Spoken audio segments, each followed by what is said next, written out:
Live from the Comcast Business Studios, powering possibilities.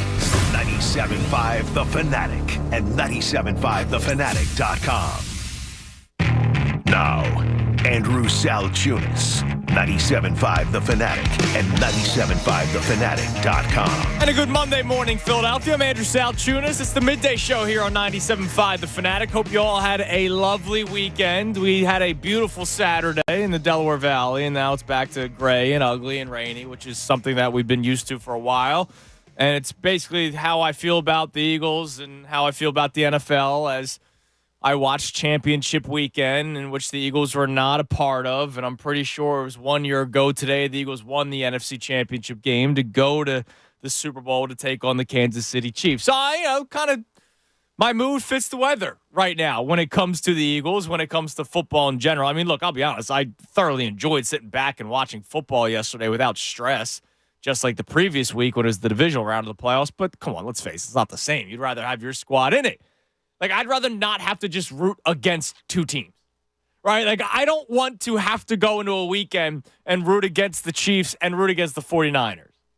Like, I would like to go into a weekend rooting for my squad, and that's it, plain and simple. But no, that's not the case, and now we know what the Super Bowl is. It's Chiefs and Niners. I'll get it out of the way now. Go Chiefs, right? If we are rooting for something, we'll have some fun with this as the weeks go on and as the rest of the show goes on. I'm sure we'll talk a lot about Andy Reid over the next couple of weeks because that guy just keeps on doing it. It's amazing. But look, it's Philadelphia Sports Talk, so we're going to talk about our squad before we start diving deep into the NFC and AFC championship games, before we start diving deep into the Super Bowl and who we're pulling for. So something I want to focus on today is a specific player, and that, of course, is the franchise quarterback. It's Jalen Hurts.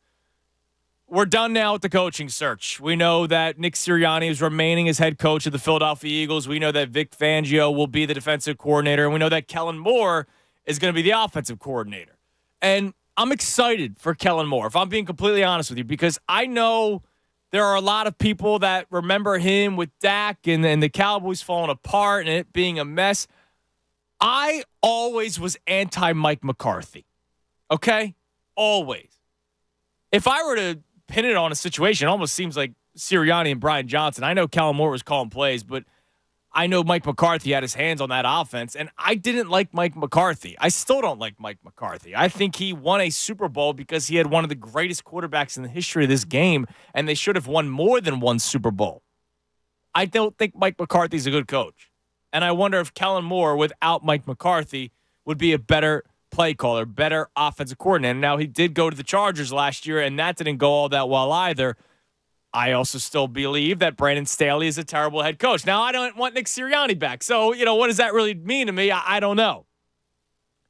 But I'm excited for Kellen Moore. I saw what a lot of people were posting over the weekend, the route trees for guys like Keenan Allen, and, how excited we will be for when A.J. Brown, Devontae Smith have an offensive coordinator and a let's face it, game planner, because Sirianni's taking that step back. That's going to have our wide receivers run more creative routes, not just the same three routes pretty much all game. There's going to be pre-snap motion, which is something that I'm excited for because I think that's a good tool to have for a quarterback. And so I mentioned quarterback. Kellen Moore is now here. So we're going to have a new look offense, right? Guys will be running different routes. Maybe they attack the middle of the field, which it seems like they refuse to do. Maybe there will be a plan against the blitz. All these new things coming with Kellen Moore. So my question for you today when it comes to Jalen Hurts, which version of Jalen Hurts are we going to see on a year-to-year basis more consistently? Last year's Jalen Hurts, where, let's face it, he still had a good season statistically. But I think we can all agree that our eye test shows us that he took a step back from 2022. Now, I expected him to take a step back. I talked about it on the show before the season even started. I don't think that unless you're Patrick Mahomes, you can come out of nowhere like Jalen Hurts did last year in 2022, have that incredible season, be the runner-up for MVP, and then sustain that the following season. Unless you're Patrick Mahomes, Tom Brady, the GOATs, right? And the reason why is because defenses are going to study your tendencies. Defenses are going to study your film. You were in the Super Bowl. So if you're on the schedule, they're going to look at everything that worked for you, everything that you did right, and try to find any little bit of an advantage against all that. And we saw this year that bringing pressure, forcing him to his right, was something that made him look not like that MVP-type quarterback we saw 2 seasons ago. But now, with a new offensive coordinator, now that's the flip side, right? Hopefully going into this season, defenses can't study what the Eagles are going to do under Kellen Moore, and so maybe that makes Jalen Hurts back to that 2022-type season. But what I want to ask for you today at 610-632-0975 is, who is the real Jalen Hurts? Or what version of Jalen Hurts is closer to the yearly quarterback that we hope to see as this contract continues? Is it 2023 Jalen Hurts, who statistically had a good season, but just something wasn't right? And it wasn't fully on the coaching staff. I believe that they deserve a hell of a lot of the blame, right? Going into that playoff game, if I were to put blame, Jalen Hurts gets some. You can't run back 14 yards and take a sack in the end zone and get a safety, right? Like, that can't happen. But I also thought the game plan was putrid. So there's reasons why the eye test wasn't great, but he himself still made a lot of mistakes, a lot of fumbles, a lot of interceptions that I can't blame the coaching staff for. The improvising at the line of scrimmage, which I understand why you'd want to do that if you don't believe in the offense, but then that improvisation leads to turnovers. He did not have a great season. Statistically, he did, but in terms of what we watched, I don't think we feel as good about Jalen Hurts as we did the previous year. That doesn't mean it's time to trade him. It doesn't mean it's time to look elsewhere. It doesn't mean it's time to draft his replacement. I just mean going into this season that we just went through, Jalen Hurts was not even a second of doubt for anybody. Now that changes a little bit after that kind of year. Now, 2022 Jalen Hurts, look, the guy was the runner-up for MVP. He made incredible plays with his legs. He extended plays and made throws downfield. He ran the offense to perfection. He made perfect throws. He dropped footballs in the bucket, right? He just put it in the perfect spot where nobody else could get to it other than the wide receivers. He played a damn near perfect season in 2022, which I think will be very hard to replicate. But maybe he can do it every once in a while. So my question for you, we now have 3 years of Jalen Hurts, the starting quarterback. 3 years of data, right? Year 1, growing pains, which is fine. He was a second-round pick. He wasn't a top 2 pick in the NFL draft. He was a second-round pick. You knew there was going to be room to grow for him. And then we saw that growth into year 2. But then we see how the league operates. The game of adjustments, not just from one quarter to another or one half to another. No, it's a game of adjustments year by year, too. There's a lot of data out there. So through the 3 years of information that you have so far, which version of Jalen Hurts do you believe is closer to who he will be as a player every single year? I'll tell you right now, I think it's more like 2023. That doesn't mean I think he's a bad quarterback. I still think he's a top 10 quarterback. I just don't think he's going to be in the conversation of Patrick Mahomes at the end of the season every single year. That is tough to do, and I don't think that's fair to Jalen Hurts. What you saw across the NFL this year, you saw other quarterbacks get better. I think about the lists that will come out before the season starts, right? The quarterback rankings. Jalen Hurts will probably take a step back for some people because there's other young quarterbacks taking steps forward. So I think 2023 Jalen Hurts is what we'll see more likely as a year-by-year basis, more so than 2022. I think 2023 is better than 2021. But I do think a better coaching staff, which you get, I believe, in Kellen Moore. I believe Nick Sirianni taking a step back in the offense makes this coaching staff better. I think with better game plans, with better play calling, I think those mistakes that we saw Jalen Hurts make that he didn't make in 2022, they come back down to earth, and that's a good thing. So I believe we see more of 2023 Jalen Hurts on a consistent basis, not the runner-up for MVP, year by year. There might be some years where he is in the final conversation for MVP. I just don't think we have earlier this year, one of my biggest problems was the Hurts versus Mahomes conversation. We had it before the Chiefs game. I remember hearing John Kincaid say that if the Eagles beat the Chiefs, if Jalen Hurts beat Patrick Mahomes in that regular season game, that you should be able to put Jalen Hurts in that conversation. I think that's completely unfair. And prime example, they're back in the Super Bowl again. Okay? Nobody's Patrick Mahomes. But is Jalen Hurts, tier 2A? Is he tier 2B? Is he tier 3? I think he's above tier 3. But I just don't think he's that MVP, perennial MVP candidate year by year. So I would love to hear from you. 610-632-0975. Who is the real Jalen Hurts? 2023 Hurts or 2022 Hurts?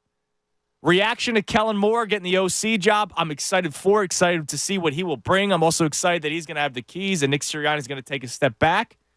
And also on the other side, your calls, Ray's thoughts. I got an email on Saturday from a Sixers fan who was very, very, very angry, very disappointed. I'm sure you can figure out why. I'll tell you what the email said. We'll react to the email, and we'll react to the decision of Joel Embiid not playing Saturday against the Nuggets, a game in which we were all excited for. Jokic Embiid 2.0. We'll have our thoughts on that, reactions to that as well. 610-632-0975. It is a Fanatic Monday. Fanatic Mondays presented by Pierce Phelps Bryant Heating and Air Conditioning Contractors. Visit nopaybryant.com for flexible spending options with a new heating and cooling system. I'm Andrew Salchunas. It's the Midday Show right here, 97.5 The Fanatic. Fanatic Sports Update. The Eagles get their offensive coordinator. I'm Ray Dunn. This update is brought to you by Lowe's. Shop the closeout event now at Lowe's with big savings on the appliances you need now. Lowe's knows home improvement. Shop the closeout event now at Lowe's. The Eagles hired Kellen Moore to lead the offense over the weekend. The Birds hired former Chargers and Cowboys offensive coordinator Kellen Moore to be their offensive coordinator. Moore got the job over reported candidates, former Cardinals head coach Cliff Kingsbury and Texans quarterback coach Rod Johnson. This hiring comes after they filled their defensive coordinator role with Vic Fangio. There are still a number of reported openings amongst the position coaches that the Eagles will still have to figure out who they will hire for those roles. As for the rest of the NFL, well, it was conference championship weekend, and the Super Bowl will feature the team that the Eagles lost to in the Super Bowl last year in the Chiefs, and, of course, the hated 49ers. So good luck finding a team to root for in that one. As for the basketball world, 76ers fall to the Denver Nuggets 111-105 on Saturday. The big story was the absence of Joel Embiid in what would have been his second matchup with Nikola Jokic of the year. 76ers also without Tyrese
to 2.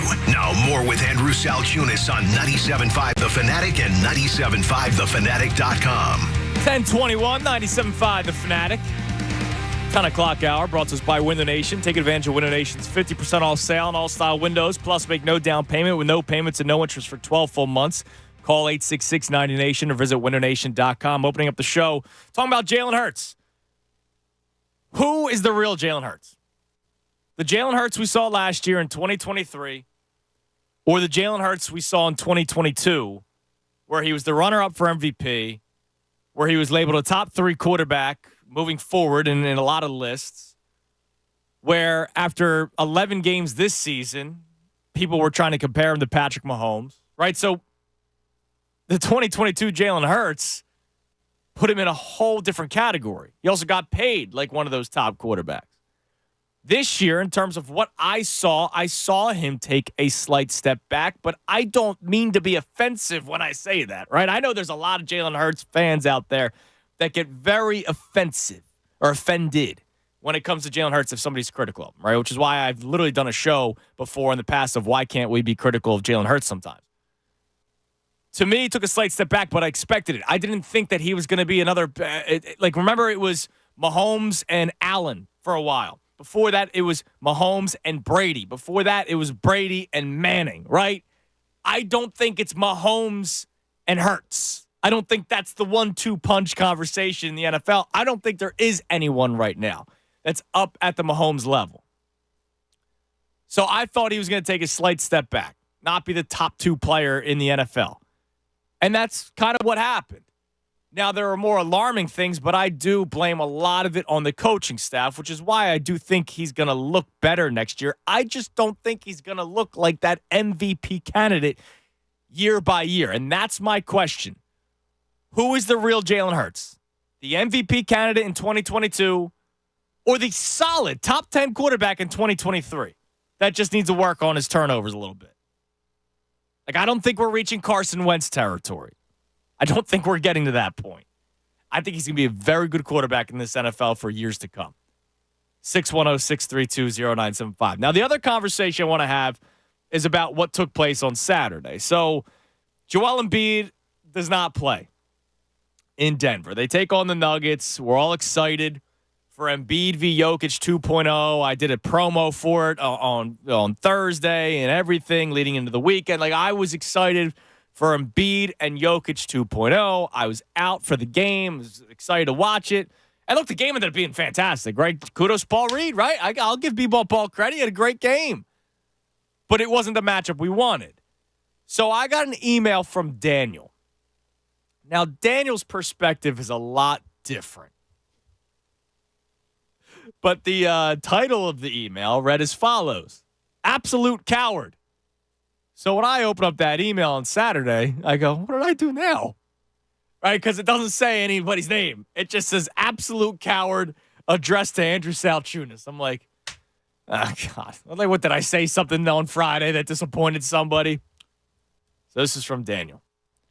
Let me start with saying that I'm a diehard Philly fan. Born and raised in Bucks County, I was fortunate to grow up watching guys like Dawkins, Iverson, Lindros, and my family had season tickets at the Vet, and I never missed a game when it came to the Birds. So it sounds very similar to me. I don't know exactly Daniel's age, but in terms of that growth period, growing up with Dawkins, Iverson, and Lindros, he had season tickets at the Vet. I had the partial game plan at the Vet, which also carried over to Citizens Bank Park for the Phillies. He continues. I settled in Denver in 2017 when I got out of the Marines. So thank you for your service, Daniel. I appreciate it. I never miss it when one of my hometown teams comes to play in Mile High City. It's getting hard to support the Sixers when they come to Denver anymore. Year after year, I spend hard-earned money to see them, and Embiid hasn't suited up since 2019. I'll remind you that I'm a diehard Philly fan, but you can't tell me that Embiid is not an absolute coward. God forbid the Sixers ever get out of the second round and have to play a final series in Denver, which I did think about, trust me. Embiid will be sucking wind and getting absolutely blasted by the crowd at Ball Arena. I don't buy that he tweaked his knee in warm-ups or whatever they are saying. The guy is a scared baby. Never again will I waste my money to see Embiid play in Denver. This is a complete violation. Embiid letting down the fans once again, much like the last 5 minutes of the playoff game last year when he came up extremely small. This has to be a talking point. The guy is scared bleepless to play in Denver. Come on, guys. Best regards, Daniel. Now, look, I don't think he's afraid to play in Denver. I do think it's interesting that he has not played in Denver since 2019, especially with the Embiid and Jokic matchup, all the talking points there. Now, what people don't realize, and I forget who put it out there, and I appreciated them putting it out there on Saturday. In 2019 and 2020, Embiid was injured during that stretch when they were going to play the Nuggets in Denver. So it's not like he just missed one game and it was the game in Denver. He was injured for a couple of games, and that was in the middle of the, injured time for Embiid. So I wouldn't rip him for 2019 and 2020. You want to get on him for the last couple of years? Okay. Is it his call? I don't know. Is it medical staff's call? I don't know. I don't know what the reason is behind it. Now, clearly, Daniel has a certain feelings toward Embiid if you then had to go to game 6 of the playoffs last year. It's one thing if you're, I understand. He's from Philly, lives in Denver now, loves seeing his teams when they come. I imagine when the Eagles played the Broncos a few years ago, he and I probably ran into each other without even knowing it, right? When the Phillies are playing the Rockies, he probably goes to as many games as he can. And I respect the hell out of that. The Flyers when they take on the Lanch, and, of course, the Sixers and the Nuggets. It sucks that you buy tickets, and you're not going to buy tickets probably day of. You're going to buy tickets ahead of time, and the schedule comes out, and then he gets scratched, right? That does stink. So he has a different perspective on it. I wasn't that angry. I'm being completely honest with you guys. It sucked because I was excited to watch the game, and then it didn't happen. And my first thought isn't, damn coward. My first thought isn't, oh, he's ducking Jokic when he just beat Jokic not that long ago. My first thought was, all right, well, get the day off. Try to win the game against Portland. You got a back-to-back, Portland and Golden State, which he better play in both if that's the case. Bigger picture's the championship. And losing in the second round, you want to get past that. Now, he hasn't played in Denver over the last couple of years, so what does it really matter? I understand that. But to me, I wasn't all that bothered by it, but I do feel bad for guys like Daniel. I know a lot of Philadelphia people have moved out to Denver over the years, so I feel bad that you missed out on that opportunity. You still got a great game, which I know, that's who cares? You wanted to see the big man in person, which is always an incredible thing to see. But I feel bad for Daniel, but I'm not angry about the Embiid situation. So, Ray, good morning. What's going on, man? Good morning. Let's start with Hurts. We'll get to the Embiid thing second because the Hurts conversation is the main topic of the day. I know you put out a poll before the show, and the question reads as follows. Which version of Jalen Hurts do you believe is closer to who he is as a player? 2022 Jalen Hurts or 2023 Jalen Hurts? I believe he's more like 2023 Jalen Hurts, but that doesn't mean he stinks. I'm not trying to be I'm doubting him now. I thought he was going to take a slight step back, and he did. And so now I think he might take a slight step forward. I just don't think he's going to be a perennial MVP candidate every single year. Nor do I think Brock Purdy is going to be a perennial MVP candidate every single year. It's Patrick Mahomes and nobody else at this point. 68% are saying 2022. That's good. That means 32% are saying 2023. Where do you lie, Ray? And the 68% are correct. He's closer to that. I couldn't disagree with you more on the closer to 2023. I think when you look at what worked against him this season, whether it be the coaching, whether it be a stale scheme, whether it be his own health, I think you have to look at 2024 as the opportunity to prove that he is right there in the tier 2. And I think there's nothing about his previous body of work, to me, that tells me he won't be able to get back to where we saw in 2022. Well, and that's the thing that I even mentioned that last week. If there's anybody that I could put full faith in to work their ass off to try to get better, it is Jalen Hurts. It's Jalen Hurts because we have now seen it multiple times going back to his college days, getting better, getting to Alabama, number one, reshaping himself at Oklahoma, getting better from year one as a starter to year 2 to the point where he was a runner-up for MVP. And so, yeah, I'm with you. If there's anybody that will do it, it's Jalen Hurts. I don't think Jalen Hurts is close to Patrick Mahomes. Not that many people are. Yeah, I don't see. I'm not so much the measuring stick of Mahomes. I see Mahomes, and then I see the two conversation. He's a part of the two conversation. The two conversation is a considerable distance from Patrick Mahomes. Right. Because you have guys who have accomplished, Burrow, who's gotten to a Super Bowl. You've got Hurts, who's gotten to a Super Bowl. You've got Josh Allen, who can't get himself to a Super Bowl because he's continued to be blocked by Patrick Mahomes. By the Chiefs, right. Right. Like, you have that level 2 conversation. I don't move him off of that level 2 conversation because of the season he had this year. And I think that's just because of the skill he has, because of the belief you have that, hey, comes back, cleaner bill of health, comes back with fresh ideas in this offense, an offense that now he's going to be challenged in a different way. You know, you look at what they did last season, and the challenge was, okay, can you replicate it? Well, now the challenge is, can you perfect something new? Can you find something new, and can you work to the strengths you saw before to get there? And I think the stronger arm of coaching here that comes here with a change, the kind of proving a whole new thing together is good for them. I think when they talk about being stale, they were stale. Oh, they were stale. And I think that's something that only is going to push him further. So I think you're going to get closer to 2022 out of him, because I think that's just the level of player that he is in this league, and that's the level we know he is capable of playing to.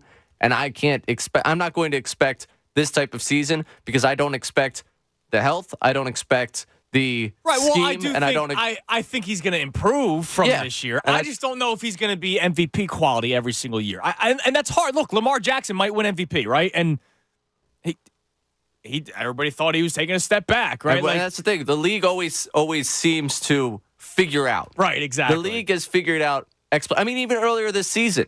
Like, you want to go back to the talking, we don't do it because we're not, local to Kansas City, but you want to go national shows? I always have this TV open. This TV. Is this the end of the Chiefs era? Did they figure out Mahomes? Did the league figure out? And what we're going to continue to. We're back, right, we're back in exactly. the Super Bowl for another year. And Mahomes, again, is his own separate category, but look at Allen. Look at Lamar Jackson. Look at these guys that are right there, like the second tier off of him. There is always the conversation of, have they figured them out? I mean, we were talking about the Bills being figured out, and then we were talking about the Bills being a Super Bowl contender. Right. It's the ebb and flow of this league. It's believing in the talent that he has and believing that the situation he's placed in is going to be best for his success. I don't see this year as being best for his success. So then let me ask you this. Realistically, where is Jalen Hurts on a year-by-year basis? Because I thought, you heard me. You did the shows with me. I thought he was going to take a step back, and not because I think he stinks, or not because I think he's a one-read quarterback, can't see downfield. I just thought, all right, he played almost perfect 2 years ago, right? Almost perfect. If he doesn't miss those 2 games, he does win MVP. The idea that anybody could play in that offense, Gardner Minshew goes out there, they lose the 2 games that Gardner Minshew starts. We realized that Jalen Hurts was the real deal 2 years ago. I still think he's a franchise quarterback. I don't think he's on his way out. I don't think the Eagles' chances of winning the Super Bowl are dead because they didn't win it last season. I just don't know if he's going to be up there every single year. So realistically, and forget names, forget Patrick Mahomes for a second, is he, for you, a top 3 quarterback on a year-by-year basis?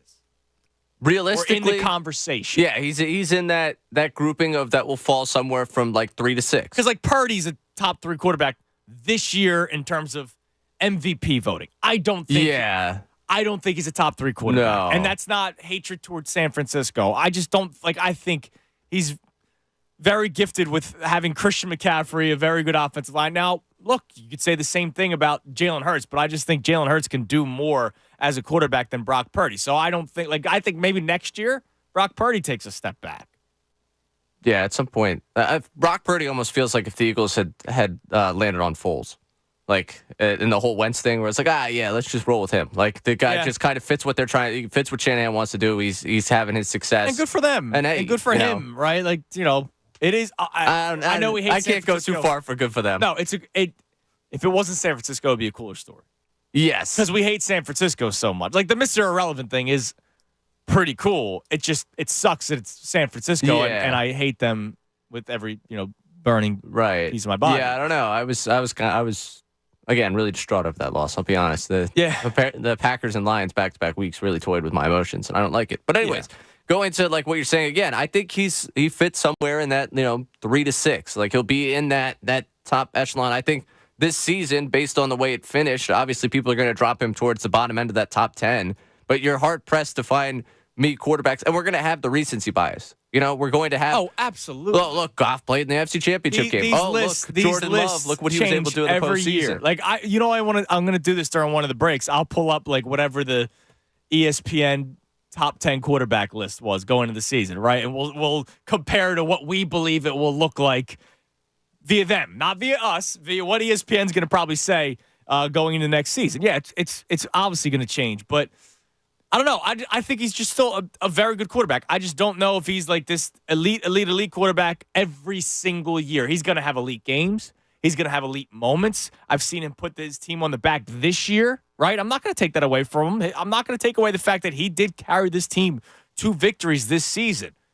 I just don't know if he's the 2022 quarterback that we see on a yearly basis moving forward. Love to get your thoughts on it. 610-632-0975. Now, you were out and about this weekend, hanging out in New Orleans. Seemed like you were very professional while you were down there. Oh, yeah. Yeah. Did you get a chance to watch the Sixers game at all? I'm sure it was on TVs as you were bouncing around. So actually, the night ended up starting a little bit later. I got home from practice for that second half. So I got to see a lot of the second half, the excitement of the third quarter. And obviously it looked like that team just kind of ran out of gas in the fourth quarter because you got guys playing heavy minutes that have not been. I know they had the one cutaway at one point, and they made mention of it in the broadcast of like Marcus Morris and Patrick Beverley kind of looking at one another like hunched over like, man, how many more minutes of this do we have to do? A fun game to watch when you forget the circumstance. I got the Woj notification while I was at practice, and I was like, oh, this is going to be fun. I was like, the discourse here is going to That was my initial This is going to be reaction. calm. Everyone's going to be fine with this. And like, it's just funny to me because the people that are wake me up in the second round were very awake for this. It's like the regular season doesn't matter unless I have a chance to slander Embiid. It's so annoying. We had this conversation on Friday. You win a game in November, it's, oh, stop. It's just a win in November. You lose a game in December, it's, oh, my God, this team's never going to make it out of the second round. And it's interesting for that. Also, you mentioned that since 2019, you gave the context, but most people eliminate the context of course. I think one of the times he had COVID. Because it fits their agenda. Dude. Yeah, I think that's why. I think one of the times he was coming back from that, it's like, yeah, guy's got upper respiratory problem. And, oh, by the way, whether or not he's contagious or not, whether he's coming off of COVID, the last place you want to put him in is altitude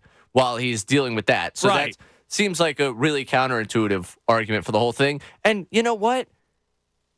When you look at who was available in that game, Embiid, if he had even the slightest thing wrong with him, they were going to bully the absolute you-know-what out of the guy because they had no one else to worry about. With all due respect to the rest of the 76ers roster, Tyrese Maxey, Tobias Harris are out of that game. Yeah. You know what they're going to do? They're going to say, just throw the two guys. Right. That's when real leaders step up. And real MVPs step up. Who? Because if they start beating him up, and he ends up actually, dealing with something there, then it's an extended absence. Yeah, and then you're going to end up losing every games. year, this guy's soft. He's always hurt. Blah, blah. I know.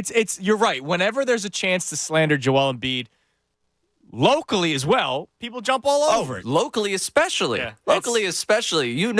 Some people were, just had the fingers ready to type and got ready. They were ready to write down everything they needed to get out there about Joel Embiid when they got that notification. But those same people did not give him credit when he dropped 41 against the Nuggets, and it was a back-to-back, right? That context is gone. Yeah, nobody's getting him. But that was at the Wells Fargo Center. The altitude's fine. Back-to-back 41-point games, with the second one being against the Nuggets in a game where they beat the Nuggets. Yeah. And by the way, for everything Jokic does, and I know he's sleepwalking through a game. Like, it's not, he sees Embiid's out and he's like, cool. Yeah, I got this. Yeah, 30 and 13 for Paul Reed. Yeah. I mean, come on. Just give me like a little bit of ounce of effort. And Jokic might as well have not even played. No, he may not have. Yeah, you're right. And hey, the fouls down the stretch, too. Well, we want to start talking about foul baiting and free throws. Right. Listen, I think we got to keep the same energy for both guys. And beat slander, people live for it. We'd love to hear from you guys. Jalen Hurts. Who is Jalen Hurts? Is it the 2022 Jalen Hurts or 2023 Jalen Hurts? And also, Embiid not playing on Saturday. Did it really bother you? To me, it sucks because I was excited for a 5:30 tip, right? Good time. Oh, man, did I love 6:30 kickoff yesterday. I really appreciate it. We should just make that a normal thing. No more 8 o'clock games. But, hey, I was looking forward to a 5:30 tip-off, seeing the big man go up against Jokic. He doesn't play. That kind of sucked, but whatever. My sights aren't just totally set on a game against the Nuggets in January, right? I'm thinking about big picture. So I'd love to know your thoughts on Embiid not playing, whether it bothers you or not. Now, back to the Hurts thing. The number to climb in is 610-632-0975. Vince checks in on Twitter. Now I have to follow up with Vince because I need to know how I'm doing. And this goes back to what I said of not being allowed to be critical of Jalen Hurts. It's 5 words. You got to stop hating, bro. How am I hating? Did I say Jalen Hurts stinks? No. Did I say Jalen Hurts is a turnover-prone quarterback? No. Did I say the Eagles will never win a Super Bowl with Jalen Hurts? I would say no. Did I ever say that the Eagles will never win another division with Jalen Hurts? Nope. Did I ever say that you could put any other quarterback in this on this team and they'll be fine? No. So how am I hating? I might think that he's not the second best quarterback in the NFL. Is that rude? Is that like am I did I offend somebody? So I'll ask. I'll follow up on Twitter with Vince and just try to find out how I'm hating because I really don't know how I'm hating when I just don't think he's a top 2 or 3 quarterback, but I still believe he's top 10. I believe last week I said specifically top 7. But it's hating now because God forbid, we're ever the least bit critical of our baby Jalen Hurts. 610-632-0975, Andrew Sal Tunis, the Midday Show, right here on 97.5 The Fanatic. Now, happy Super Bowl from FanDuel in partnership with Valley Forge, America's #1 sportsbook. See, this is why I love FanDuel.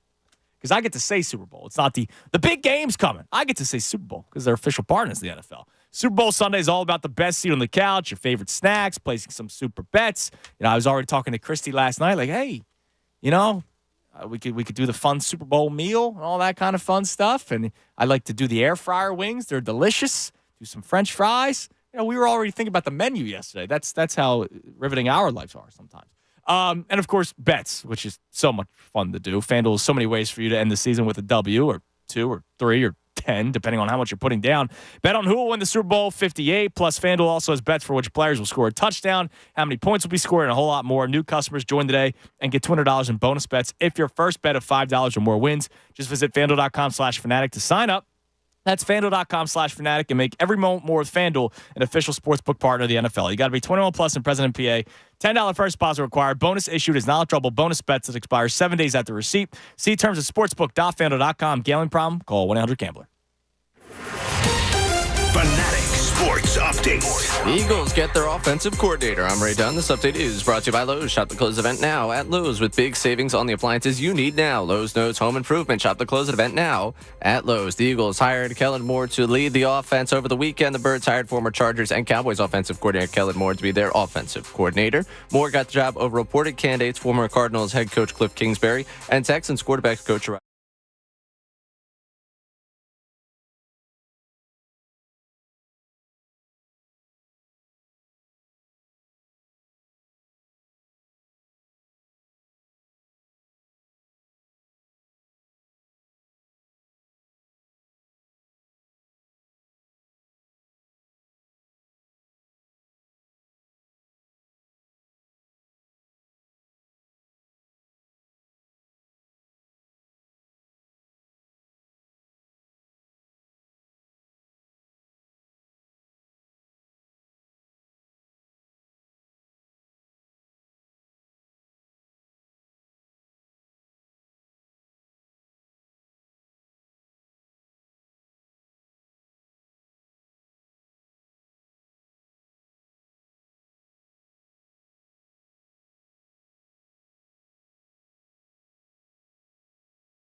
dread of, oh no, what does this mean for him? What does this mean for them? And season's over, the incredible record-breaking season. Yeah. That was one where I just sat there and it was pure silence, pure stunned silence of wow, it really just ended. So let's have some, I guess, fun with it. Commiserate. Yeah, exactly. I feel bad. I saw the picture of the Lions fan on the ground crying, and I go, I've been there, man.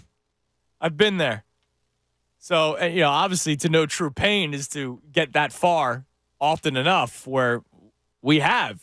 Fortunately for us, our teams have had enough success to get our hopes up. Just not much success actually winning, Super Bowls and World Series and NBA championships and Stanley Cups. 610-632-0975. Jalen Hurts, is he more like 2022 Jalen Hurts or 2023 Jalen Hurts? The guy that we're going to see on a consistent basis year in and year out. I say 2023, but I don't mean that to say that he stinks. I do think he still played like a top 10 quarterback this year. The Sixers thing, were you bothered by Embiid not playing on Saturday? To me, I got over it pretty quickly.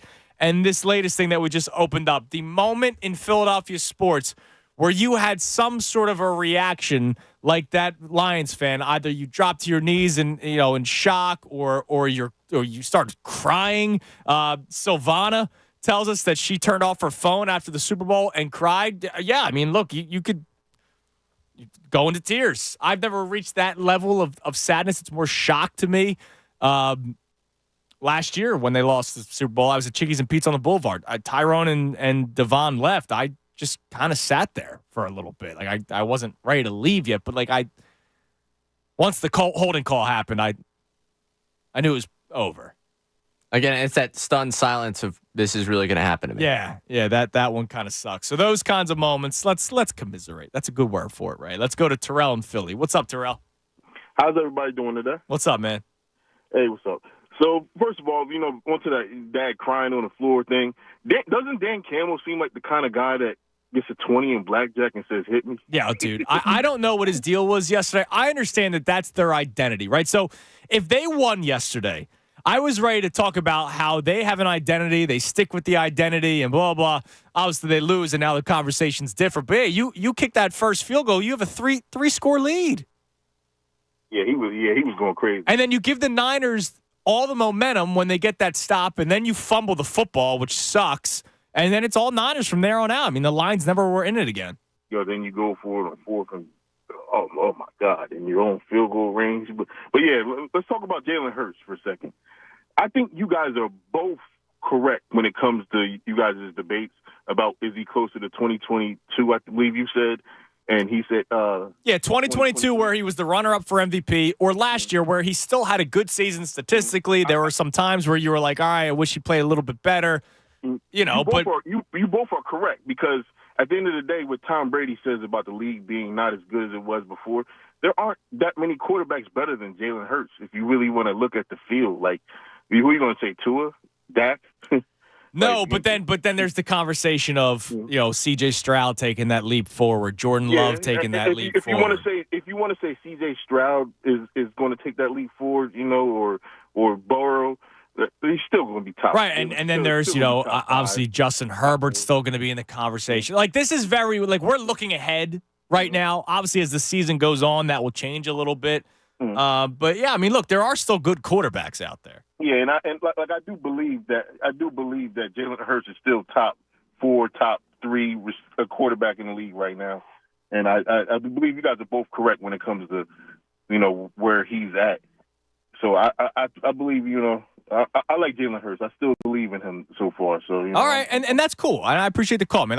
It's not that I don't believe him. I might just not go he's top 3.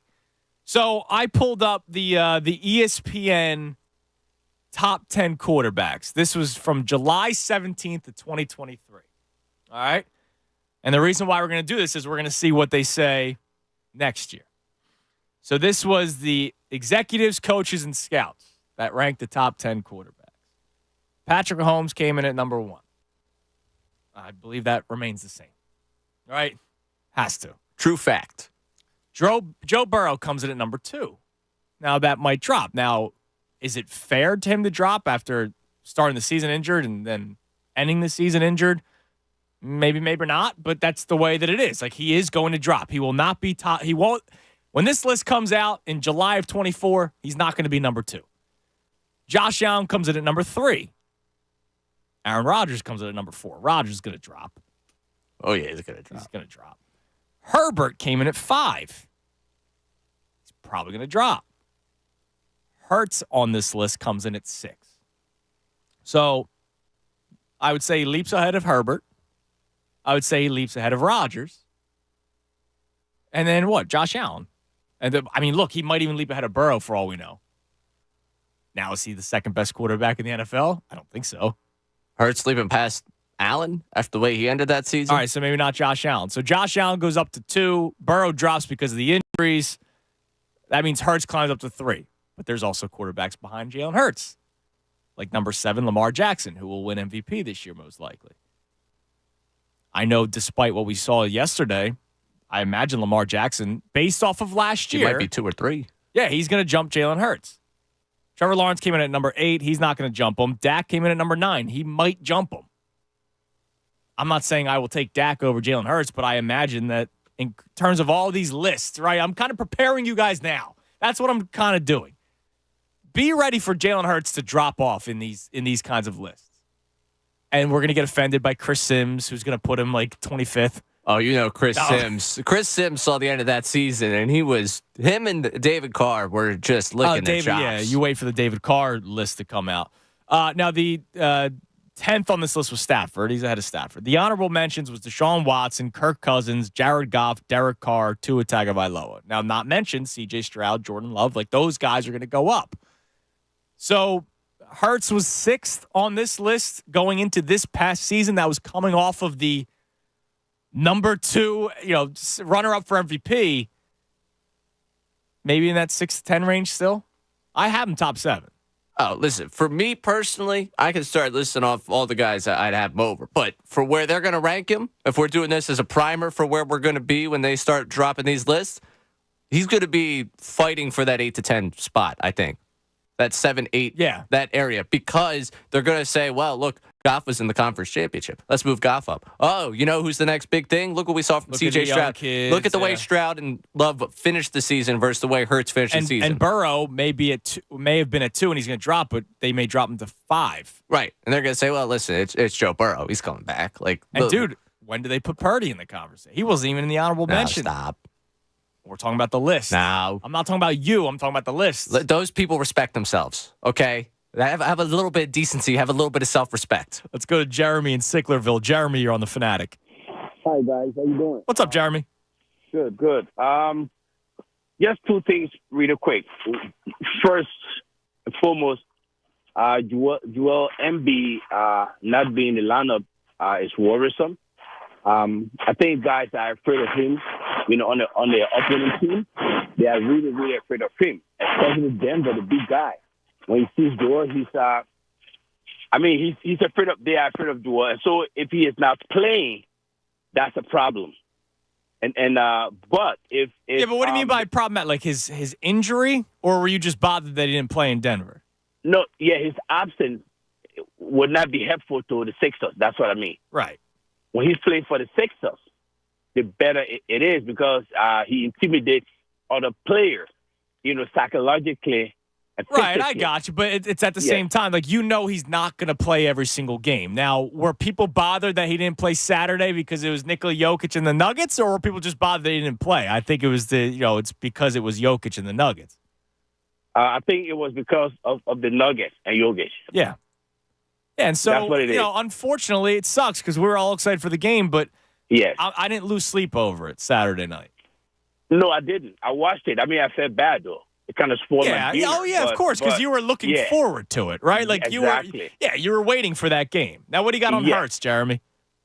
On Hurts, what I want to say is that we've got to stop ripping in the players and tearing them apart because they have 1 or 2 bad seasons. Not just him.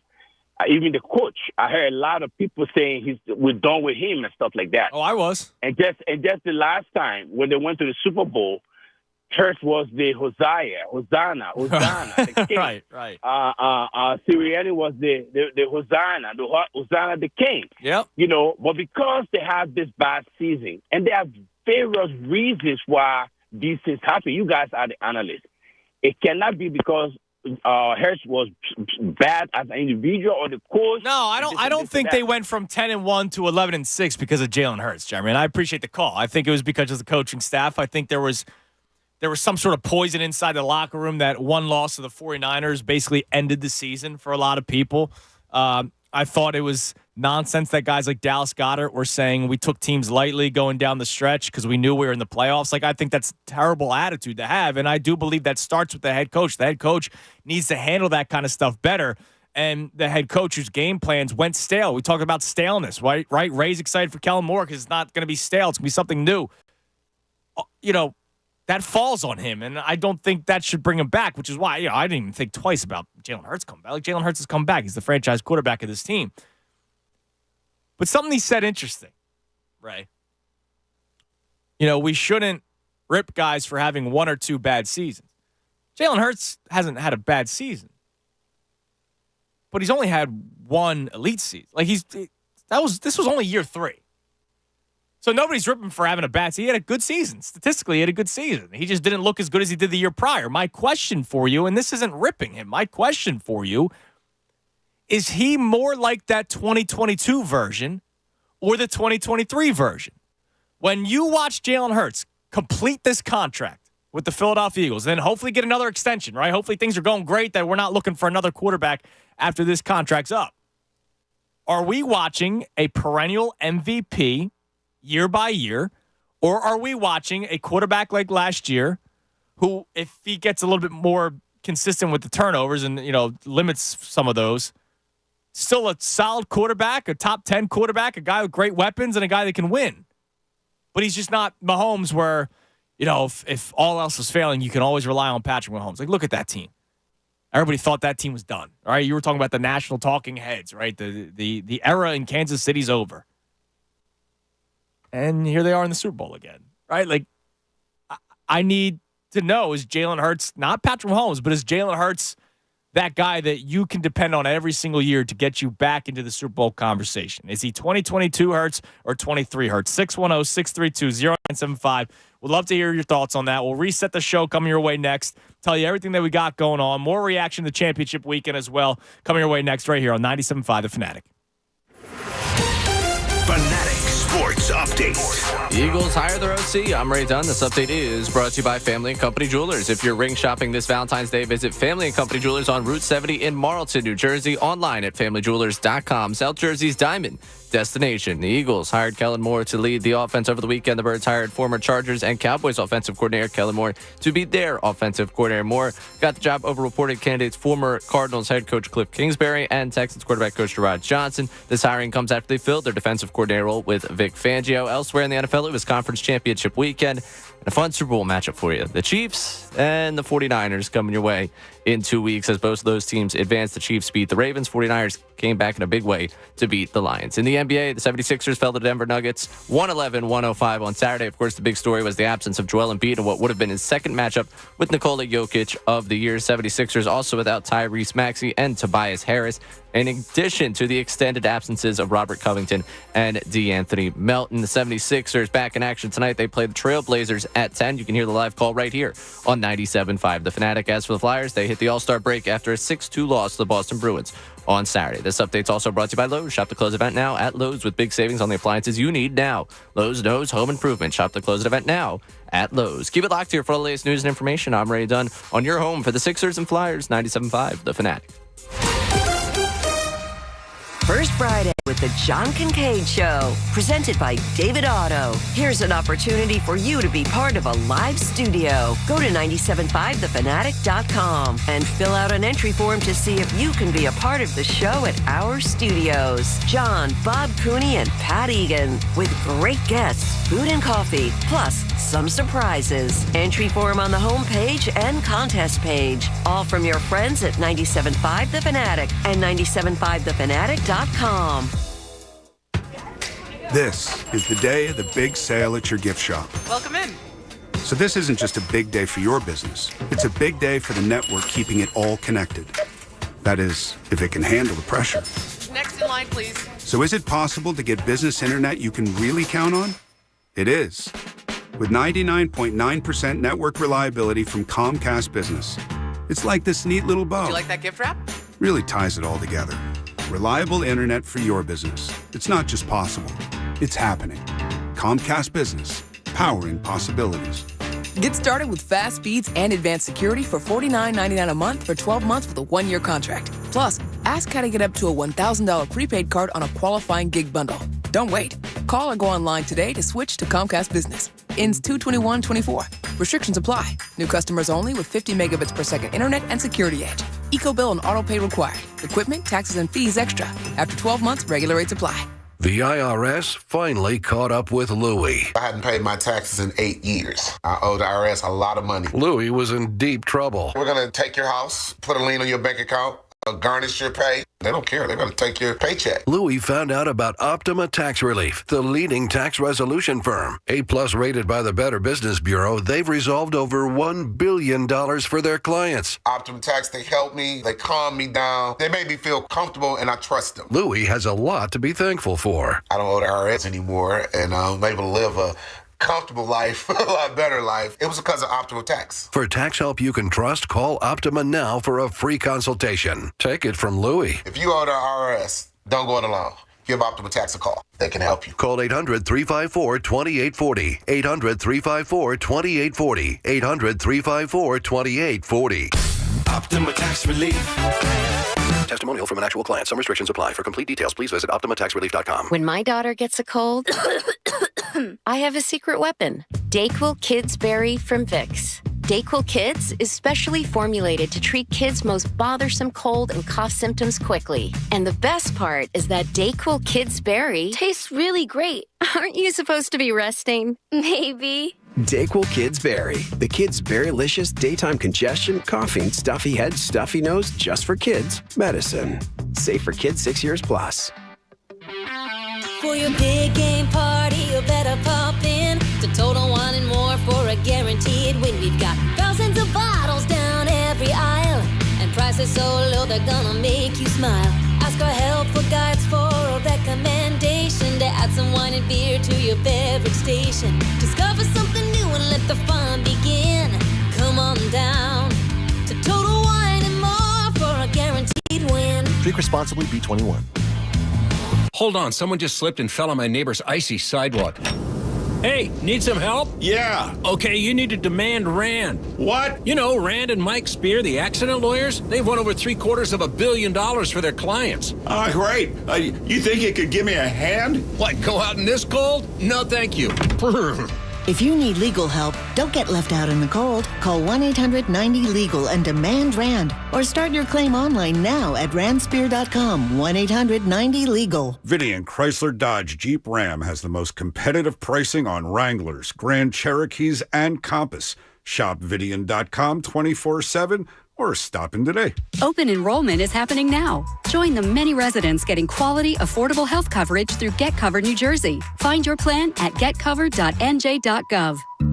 At Boot Barn Work, we support those who rise in the early mornings and keep pushing through the long night shifts because there are mouths to feed, homes to build, and a country to fuel.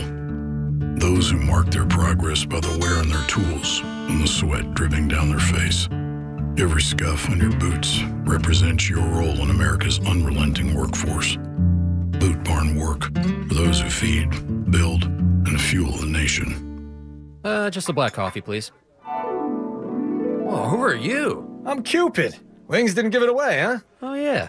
Got some Valentine's advice for you. Well, what is it, Cupid? Well, since Valentine's Day is just a few days after the big game, a pregame going at Hellsberg Diamonds. Make her heart flutter with diamond bands, pendants, huggy hoops, and more. Up to 50% off. Man, great call, Cupid. This ain't my first love rodeo, kid. Head to a Hellsberg store or hellsberg.com today. On your way home this afternoon, the best show ever starting at 2. Now more with Andrew Salchunas on 97.5 The Fanatic and 97.5thefanatic.com. It's 11:19. On a Fanatic Monday presented by Pierce Phelps Bryant Heating and Air Conditioning Contractors. Visit nopaybryant.com for flexible spending options and a new heating and cooling system. An hour, 11 o'clock hour, brought to us by Golden Nugget Jewelers. That's where Philly gets engaged. Look, condolences to our guys, Alfie and Ant Schmall, our two local Lions fans, diehard. Like, let me just make it clear. They didn't, all of a sudden jump on the Lions bandwagon. They have been. I've been here for 10 years. So think about how much bad Lions football I've been talking to them about over the last, decade. So, condolences to them as they watched their team just completely choke away a second half yesterday, which must suck. And Alfie has checked in on the moment, in which your body reacted a certain way when your team lost. He said he threw up on himself last night. Hopefully that's not actually the case, but maybe it was. I don't know. His squad was a half away, just like ours was in the Super Bowl last year, half away from getting to the Super Bowl. And it just went all downhill, man. Dan Campbell, look, I get it. That's what they do. I didn't hate the call. At first, I was like, wow, this is actually a good decision. Now, ultimately, I'm not a head coach in the NFL. If you kick a field goal, you're up 3 scores. You don't convert, which, by the way, the reason why I didn't like the call, the play was there. Reynolds dropped it. He had 2 big drops for him yesterday. But if he hauls in that catch, it's 1st and 10. And they're driving. They might score 7. So, obviously, Dan Campbell getting crushed. And, look, he's the head coach. He probably should have taken the 3 and been smart with that. But it's what they did all season long. Why would you all of a sudden change it? We gave Nick Sirianni crap for doing something all season long in 2022 and then being conservative in the Super Bowl. Part of the reason why he lost. That's why I can't rip Campbell today. Because part of so much of what, the basis of frustration with Sirianni in the Super Bowl was, you're not getting any stops. You need to be aggressive. And we compare it to the last Eagles Super Bowl and just how aggressive Doug Peterson was and what it led to. Ultimately, you got to go down firing away. Now, maybe taking the 3 or attempting for the 3, because as the Packers reminded you the week prior, taking the 3 isn't just taking the 3. It's putting your hands in the foot of a kicker. And I think for the Lions kicker, someone put out the numbers there of him from 40+, and it's not pretty. Dicey. Yeah, it's not like Jake Elliott putting up, a long field goal. So the attempt of the 3, because we all just assume, the kicker's going to make it. It doesn't. Right. You can't assume that the kicker's going to make it. Now, first time around, put you up 3 scores. Maybe I would have been the one, put it up there, give us the extra points. Second time around, honestly, given the fact that you can't stop them, I don't blame him for going for it. I don't blame him for rolling the dice. Yeah, and the play call worked. It's just the pass was dropped, and it happens. All right, we have one open line. We'll get back to the phones, but if you're just tuning in, this is what we got going on for you. I wanted to focus more on Jalen Hurts today.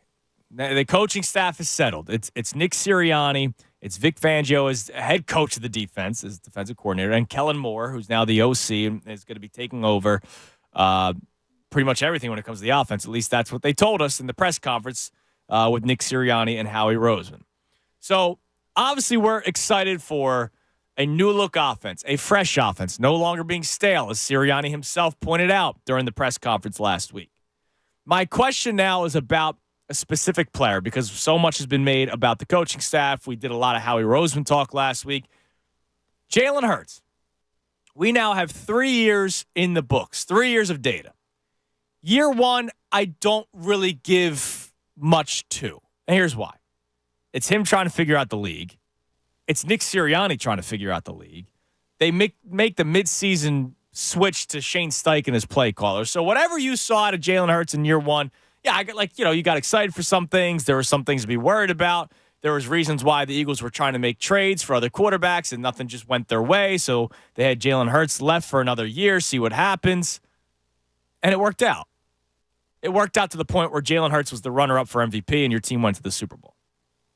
This past year, he still played like a top 10 quarterback.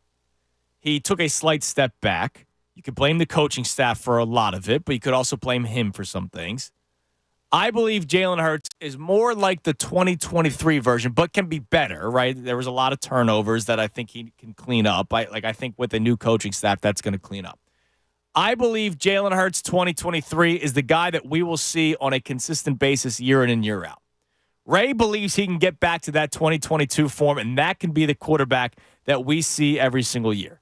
Michael Renz checks in. If Kellen Moore can safely get Hurts to use his legs again, then it's 2022 Hurts going forward. A lot of his interceptions this year were on throws he used to scramble for first downs on. All right. So I like that we're getting reasoning behind why you believe it's 2022. Now, our poll on the Midday account, which version of Jalen Hurts do you believe is closer to who he is as a player? 67% say Jalen Hurts, so 33% say 67% say 2022 Jalen Hurts, 33% say the 2023 Jalen Hurts, which is where I'm at. Now, Ray, you have another point on Hurts? Yeah, I think when we start having this conversation about putting Mahomes alone and then starting to go down the other list of quarterbacks, because Mahomes, again, regardless of situation, continues to figure it out and make it happen. But when we talk about the second half of the season Josh Allen had and what he was able to put out there on the field, look what changed. No offensive coordinator. When we talk about what Lamar Jackson did this season. New offensive coordinator. When we talk about the fact that Jared Goff has taken a leap forward, it's right now the sexy name in all yeah, of the but he was with Sean McVay. He was supposed to be with the end-all, be-all. Well, and Sean McVay decided he wasn't the end-all, be-all, which tells you what they thought of Jared Goff and what they thought about being able to get over the top with him. But I think so much of this is put on the onus of, the player, you pay the quarterback does have to do the thing to raise the level of the rest of the teammates. And that is a disappointment of what you got out of Hurts this season, because the end of the season, as much as you could throw blame on the coaching staff, I look back at that Seahawks game, I put that one squarely on Jalen Hurts. Mm-hmm. And I look back at, the effort of the second half of the season, you could be disappointed in him in not really raising the level of the rest of the team. But a lot of it comes back to the coaching brain trust there. And again, this one was broken. Which was terrible. Right. It was terrible. And let me make myself clear one more time before we get back to the phones. I don't think 2023 Jalen Hurts is bad. I think he's still a good quarterback. I think you have some blitz protection, right, against the Tampa Bay Buccaneers. It may look a little bit better. I just don't think he is the top 2 quarterback that we saw 2 years ago. That's all. Embiid not playing Saturday, did it bother you? I did not lose an ounce of sleep over it. I will tell you right now, I didn't. And lastly, the sports moment that gave you like a visceral reaction in your body. Because I saw a photo posted of a Lions fan crying on the floor, and it broke my heart. And then I started thinking about Alfie and Aunt Schmal, right? Those moments for me, not crying, I never led to tears, but my moments of just shock. I did drop to my knees one time. That was when Alshon dropped the pass that was later intercepted. The sitting in silence post game for me when Temple lost to Notre Dame. I couldn't believe that they were winning, and then they ended up losing it. Throwing a remote, Ryan Howard going down looking against the Giants. And, of course, there was others. I don't want to steal one because I see one on the phones. I saw a couple people tweet at it that I remember being in shock for that one. But the moment where something happened in sports against our teams where it left you shocked. Let's go to Ramon and Ben Salem. Ramon, you're on the Fanatic. Hey, Andrew, what's going on? What's up, Ramon? Ricky down, and what's up with y'all, man? I listen to y'all show every day. Oh, you're the man. You guys are awesome. Andrew, you probably don't remember. We was down at me, you, and Gargano took a picture down at the Founding Fathers. Oh, yeah, that's right. Yeah, I live 5 minutes up the street. I live right around the corner from the First Casino. Okay, yeah. Yeah, that was cool. So I just wanted to say, I think I wanted to talk about that, and I wanted to talk about my disappointing moment in sports history. So I wanted to say, I think Jalen Hurts, I think he will get back somewhat to the 2022 season, but I don't think he'll fully get back because if the Eagles I think Kellen Moore would definitely help them out. They just have to run the ball. They can't get away from the run. When they played Minnesota, I remember they ran the ball. When they played Tampa Bay, Swift had 131 yards rushing or something like that. I'm like, why do they get away from the run? They just can't. Well, don't get too excited about the run because Kellen Moore doesn't really run the football all that much. I know. I got a couple of Cowboys fans laughing at me about that, man. But I wanted to tell you go Eagles. Hopefully we bring it back next year. Hopefully go back to the NFC Championship at least. So keep our fingers crossed. We'll see what happens. But I wanted to say my biggest moment or disappointing moment. Oh, man, I know y'all remember this one. I know y'all remember it. It broke my heart. Was when it was 3 minutes and 26 seconds on the clock. Tampa Bay Buccaneers up 20-10 at the vet. Last game at the vet. and Rondé Barber picks it off, runs it in for the. They go up 27-10 and ride to the Super Bowl. Yep. Beat the Raiders. And that was supposed to be the Super Bowl. Yes. Yep. And it was to close out the vet. Yep. Oh, yeah. Yes. Rich Gannon, we would have definitely beat the Raiders. I was sick. Yeah. And thanks for the call, Ramon. Great hearing from you, brother. I appreciate it.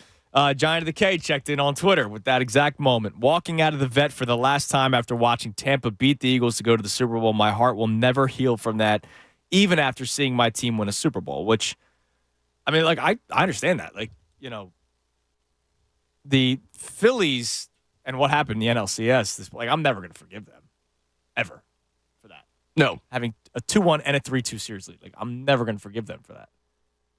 Even if they win 5 years from now, right? Like, hopefully this year. Yeah, I don't want to wait 5 years, man. I'm never gonna forgive them for that. But I know that's a big answer for a lot of people. A lot of people are gonna give the Tampa answer.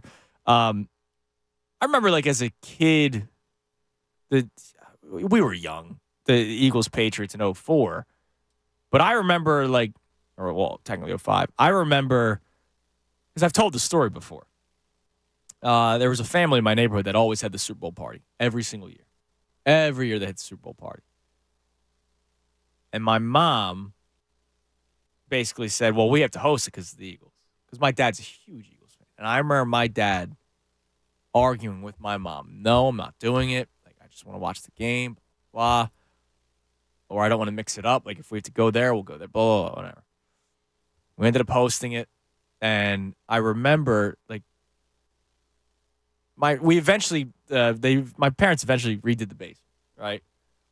But we didn't have the basement redone yet. So it was just a little family room. And there was like 15, 20 people huddled around this TV. And when they lost, I remembered, like, sitting in silence. I think that was, like, the first time where I sat in silence. When the Sixers lost in 2001, like, I probably cried because I was, like, a little kid. But that was, like, the first time I remember the sitting in silence moment, more so than Tampa. Tampa was the year prior. Yeah, I was a little young for the actual recalling of how I reacted, how I brought it together. Right, because I remember where I was, but I can't give you as much of, like, the actual personal. We also, we weren't old enough to realize, man, if they win this one, they match up well with the Raiders. Like, we weren't, I certainly was not. Exactly. I was not scanning that Raiders I just team. believe what everybody else is telling me at this point as the years go on. And obviously knowing what the Buccaneers did, they scored, 40 points in that Super Bowl? It wasn't even close. So I remember watching that Super Bowl and being like, wow, the Eagles definitely could have beaten this team. But, we were too young to realize, like, if they had won, what they could have done in the Super Bowl. 2004 was the Super Bowl, right? Like, I watched my team's season end in the final game, and that was disappointing. Let's go to Yaz in South Philly. Yaz, you're on the Fanatic. What's going on, fellas? What's up, Yaz? Not much. So, I'm a diehard Eagles fan, but I came here to talk about this picture today.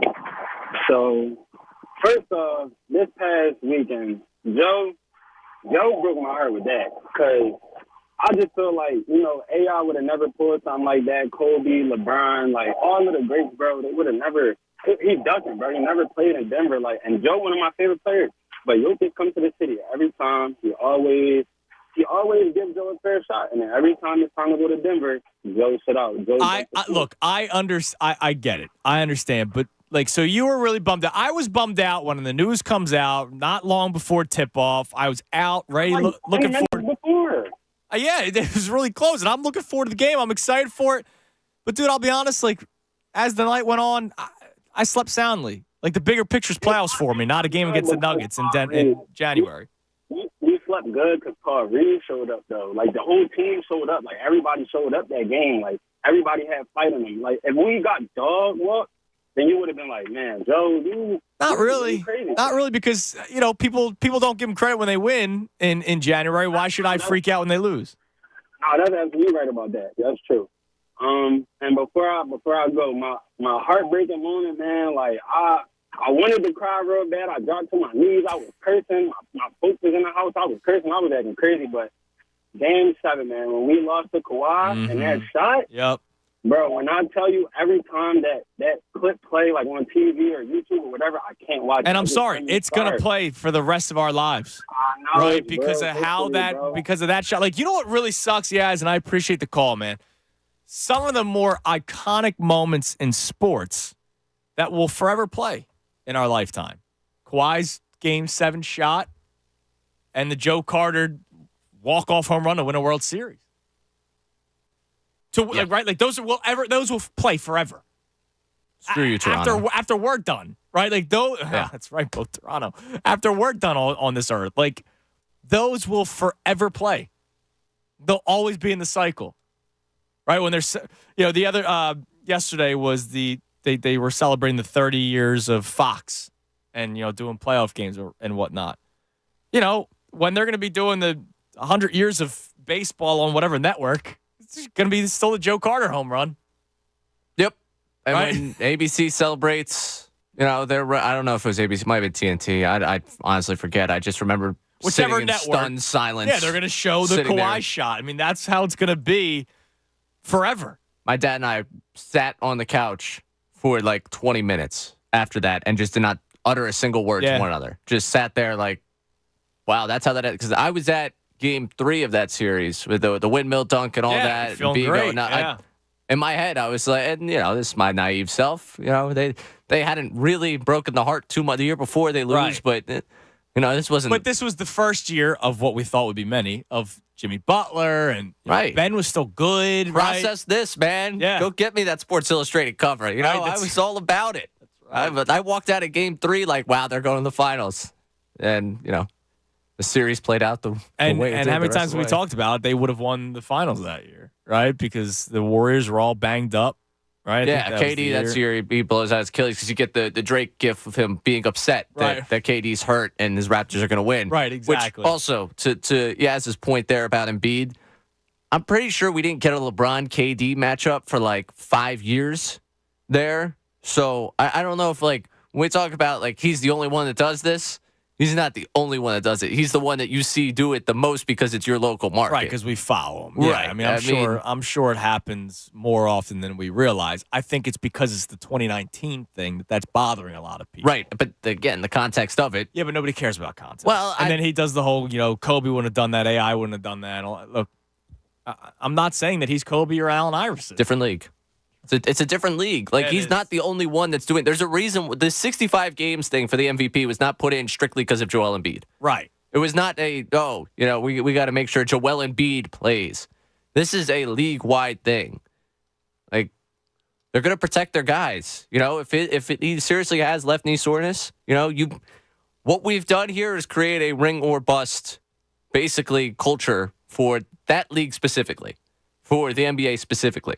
And they're going to prepare for a season with that thought process in mind. If you don't care about the regular season, don't tell me that you then care about a regular season game. Right. We got to, again, like you said, I say it all the time. Keep the same energy. You're going to complain about something happening in January, but you won't celebrate something that happened in January. I bet you that guy who I'm trying to think. I'm trying to think of somebody that was critical of Embiid dropping 70 in a win. Probably was extra angry that he didn't play the other day. Right. Yeah, absolutely. Right? Extra angry. Oh, he should be playing tonight. And it's all right, well, how about you at least celebrate when he drops 70? I don't know. There's a weird relationship with the big man. Sean Spellman checks in. Sean from Pine Hill. Oh, I think he was just on hold. Lindros getting hit by Scott Stevens. He said, we all know what happened after that. Raider Frank responded saying he was there that night. The building went quieter than church on Sunday morning. Yeah. That must have been a tough one. Let's go to Michael in Norristown. Michael, you're on the Fanatic. How you doing, fellas? I just wanted to talk about the Jalen Hurts question of 2022 to 2023 real quick. Yeah, please. Yeah, so I would say I was leaning more closer to 2022. I mean, personally, I thought he was the MVP that year. He should have won. Not for being the runner-up, but I thought he should have won it. Yep. And let's not forget, in the Super Bowl, he was playing Patrick Mahomes, who's, I think, the consensus best quarterback in the league, and he outplayed him. They lost because the coaching staff got severely outcoached in the second half and didn't make any adjustments. But if you look at the individual matchup of him versus Mahomes, he went toe-to-toe on the biggest stage in all the national football. And now, what did that mean for this year? And then I was going to say, and you look through 2023, through 11 games, he was also the front runner for MVP. And I think he definitely takes some blame for how they finished the season. You're the quarterback. You're supposed to lead them to the playoffs and lead them home. But I also think that you look into coaching, someone had hit on it earlier.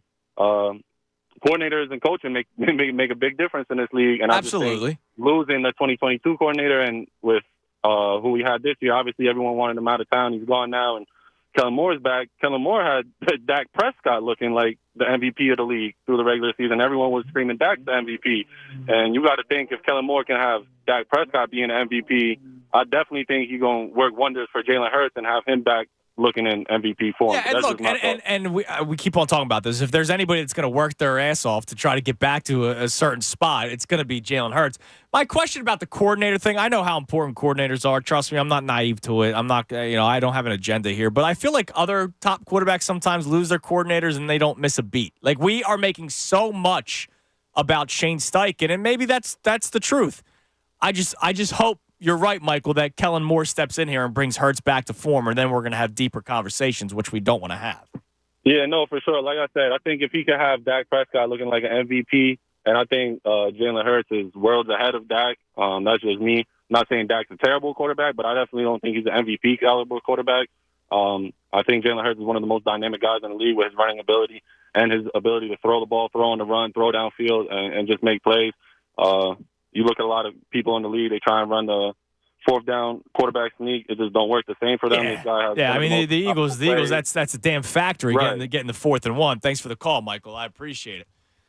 But then at the same time, like sometimes I see plays that some quarterbacks make, and I go, man, is Hurts going to make that kind of a play? But I mean, it's all in context, right? Like Mahomes, that throw he made yesterday, where he's literally going down, just floats it up, and Travis, like, he just knows where to put the ball. And you can make the case that it was lucky and all that kind of stuff, but the fact that he knew where to throw the football was just amazing. We're talking about the GOAT, though. I know. Like, I know. He's on pace to do it. Like, I saw a discourse starting online about, like, what he needs to do to pass Brady, like, whether the rings got to match up or anything. Like, talent alone, eye test for you. Like, he's already Mount Rushmore. Yeah. He is. And like, that's I said that 3 years ago.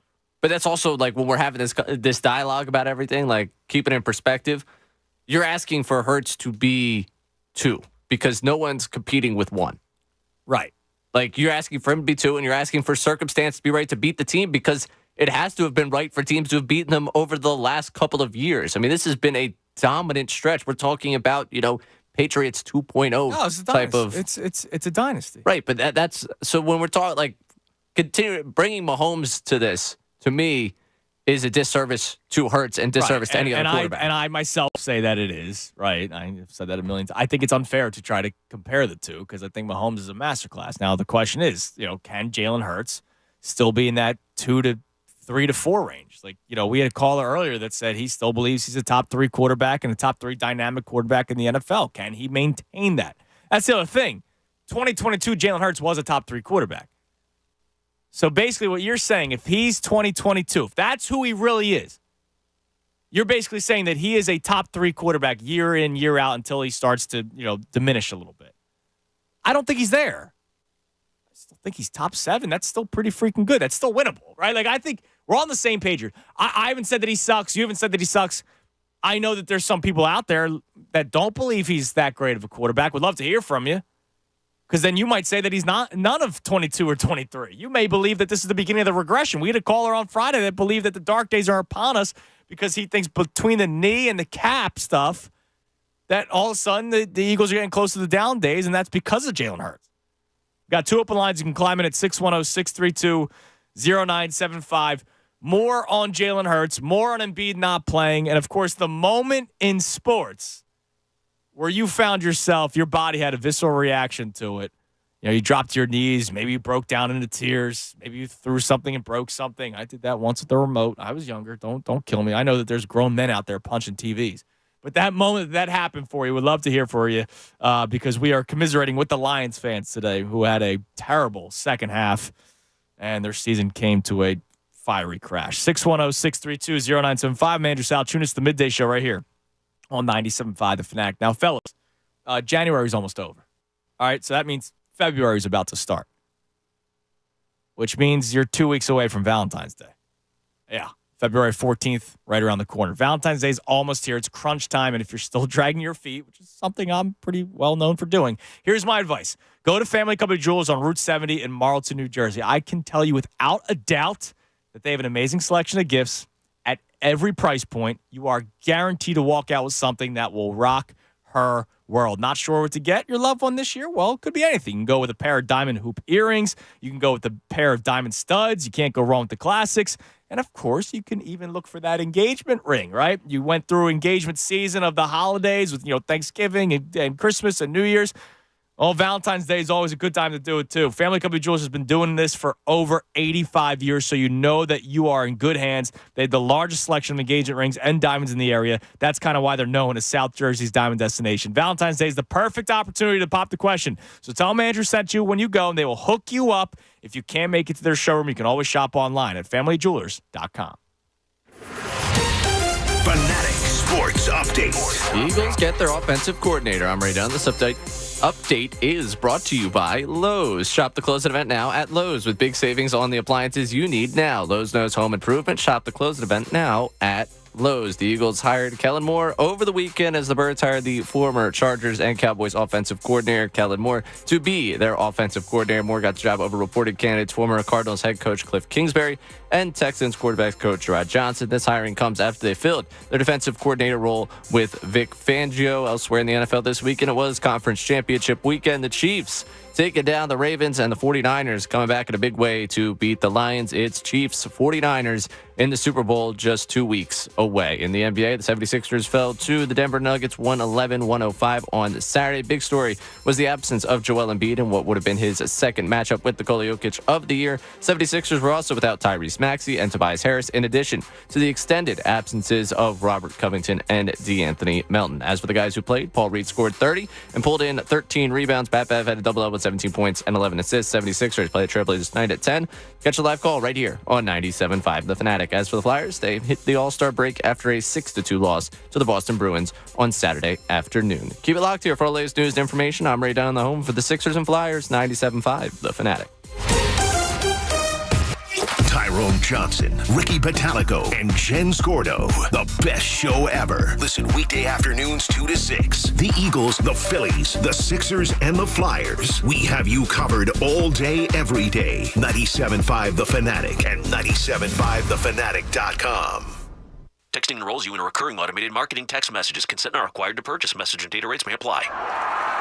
The team's looking good this season. I think so. Man, I miss playing football. Being young with unlimited energy to burn. Ever since I turned 40, I just can't find that fire I used to have. Think you could be lower testosterone? What do you mean? All guys lose their edge when they turn 40. The body has less testosterone. That's why I take Nugenix Total T. I've heard about Nugenix. That really works? Since I started taking Nugenix, I'm lifting like when we played for Coach Carter. I feel more energized at work. It's even spiced up things between me and the missus. Are they still giving out complimentary bottles for people to try? Yep, send a text. It's that easy. Text ENERGY to 42424 right now for your complimentary bottle of Nugenix Total T. It's the #1 selling testosterone boosting brand at GNC and Walmart. Do it now and they'll also send you a bottle of Nugenix Thermo X, their newest, most powerful fat burner ever, absolutely free. Text ENRGY to 42424. That's ENERGY to 42424. These statements have not been evaluated by the FDA. This product is not intended to diagnose, treat, cure, or prevent any disease. This is a special alert to all Americans who own a vehicle with less than 200,000 miles with an auto warranty about to expire or with no warranty coverage at all. Due to a decline in the economy, CarShield is announcing a low-cost month-to-month vehicle protection plan that is now available to the public to save any driver out-of-pocket expenses on future auto repairs. Call now to find out how you can pay almost nothing for covered auto repairs. Yes, you heard that correctly. Pay almost nothing for covered auto repairs. An open phone line has been established for all drivers to call for a free quick quote. Call 800-385-9302 now. Drivers who are covered will not have to pay for covered repairs again. This protection plan is at an all-time low. Additionally, drivers who activate this vehicle protection today will also receive free roadside assistance, free towing, and car rental options at no additional cost. Call us for your free quick quote today. 800-385-9302. That's 800-385-9302. What do you have to lose? Call 800-385-9302. Again, 800-385-9302.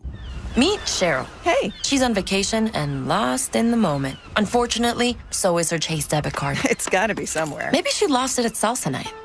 These skirts should have pockets. Or maybe she lost it at Pilates. 3 and 2 and... But she's not worried. With the Chase mobile app, she can lock her card till it turns up. Tools that help protect. One bank that puts you in control. Visit chase.com/checking. Chase, make more of what's yours. Chase mobile app is available for select mobile devices. Message and data rates may apply. JP Morgan Chase Bank, N.A. member FDIC. Look outside at that cold backyard. I know what you're thinking. Next spring and summer, you want to be entertaining out there. You want a jaw-dropping outdoor paradise. Well, I've got an answer for you. It's Landis Block and Concrete. Now, they have a beautiful showroom in Souderton where you can see all of their beautiful materials that are going to help create that beautiful backyard oasis. But better yet, you can just go to landisbc.com and check out their photo gallery. It's cold now, but it's going to be hot then. And you're going to want a hot backyard. You're going to get it with Landis Block and Concrete. Go to landisbc.com. Is it possible to count on your network like your customers count on you? It is with Comcast Business. Keeping businesses of all kinds up and running with a network powered by 99.9% reliability. Comcast Business, powering possibilities. Get started with fast speeds and advanced security for $49.99 a month for 12 months with a 1-year contract. Don't wait. Call today. Ends 2/21/24. Restrictions apply. New customers only with 50 megabits per second internet and security edge. Eagle bill and auto pay required. Equipment, taxes, and fees extra. After 12 months, regular rates apply. Want to hear a jingle? Yeah, neither do we. This commercial break is brought to you jingle-free by NJM Insurance. No jingles or mascots, just great insurance. Visit njm.com for a quote. I'm John Morgan of Morgan & Morgan. Injured? Just dial pound law. That's all. Morgan & Morgan, America, and now the universe's largest injury law firm. Visit forthepeople.com for an office near you. WPEN and WPEN HD1 Burlington, Philadelphia, a Beasley Media Group station, broadcasting live from the Comcast Business Studios, powering possibilities. 97.5 The Fanatic and 97.5thefanatic.com. Andrew Salchunas, 97.5 The Fanatic and 97.5thefanatic.com. 11:51, 97.5 The Fanatic. I'm Andrew Salchunas. This tweet grosses me out, Ray. Our man Brad checks in, Bradley Ryder. He says, I think Jalen is a big problem going forward. His contracts and injuries seems to have changed him and his aggressiveness. Now, let me pause right there before I continue. I will say this over and over again. The contract, I understand why you'd be worried about it. Take a look at the cap hit. It's not as bad as some other quarterbacks across the NFL. And also, yeah, that knee injury that seems to have bothered him all season long, he did look much slower than 2 years ago.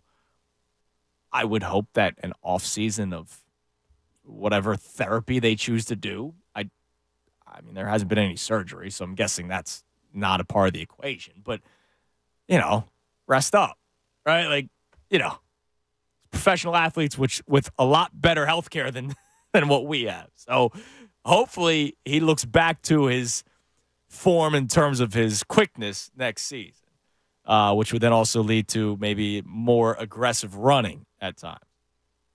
The second part, and I don't get the Dak hate. I would take him with Kellen Moore now over Jalen. Don't hate on me. That's gross. That's gross to hear. Dak had a tremendous season. We don't have to lie to ourselves. He had a tremendous season. I'm not going to go from runner-up MVP last year to now all of a sudden I want Dak Prescott over Jalen Hurts. That's going a bit too far now. A little bit of a stretch for me. Unless the style of quarterback with Dak you prefer, right? Like, there are quarterbacks that stand tall in the pocket better than Jalen Hurts. There are quarterbacks that don't have to be mobile, or there might be quarterbacks who are more mobile, like Lamar Jackson, much more quicker than Jalen Hurts, right? Like, I get it. People have their taste in quarterback, right? I loved Carson Wentz because that's who I thought was going to be a quarterback for 10 years in this city, that even when he started slowing down, because remember, he was very quick. It's just unfortunate what happened with the knee and in the back. Once he started slowing down, he still would have been a great pocket quarterback. The guy had arm strength that we weren't used to seeing in this city, right? Like, I was excited to see that progress over a decade, and it didn't happen. Like, is Jalen Hurts my prototypical quarterback that I would want? No, but that doesn't mean he stinks, and now all of a sudden I'm going to try to take Dak Prescott over him. That was gross to read. That's a gross thing to say. No, listen, Brad, we appreciate always you chiming in here, but kind of a gross thing to say. I'm kind of disgusted. I might actually have to get off this mic, go over to the trash can here, throw up a little bit. The idea of Dak Prescott over. We Listen, can't do that he had a nice season. Great. I will say great season. And as we continue to talk about, what separates out quarterbacks, the Dak conversation this year, because of the way it ended, isn't going to focus so much on the great year he had. It's going to focus on one more time.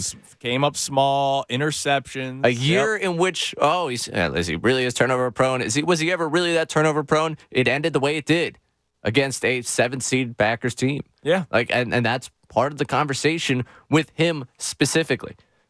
I'm taking Jalen. Okay, I'm taking Jalen. Yeah, especially because nobody was saying this last year, right? Last year, Dak was a joke in the league.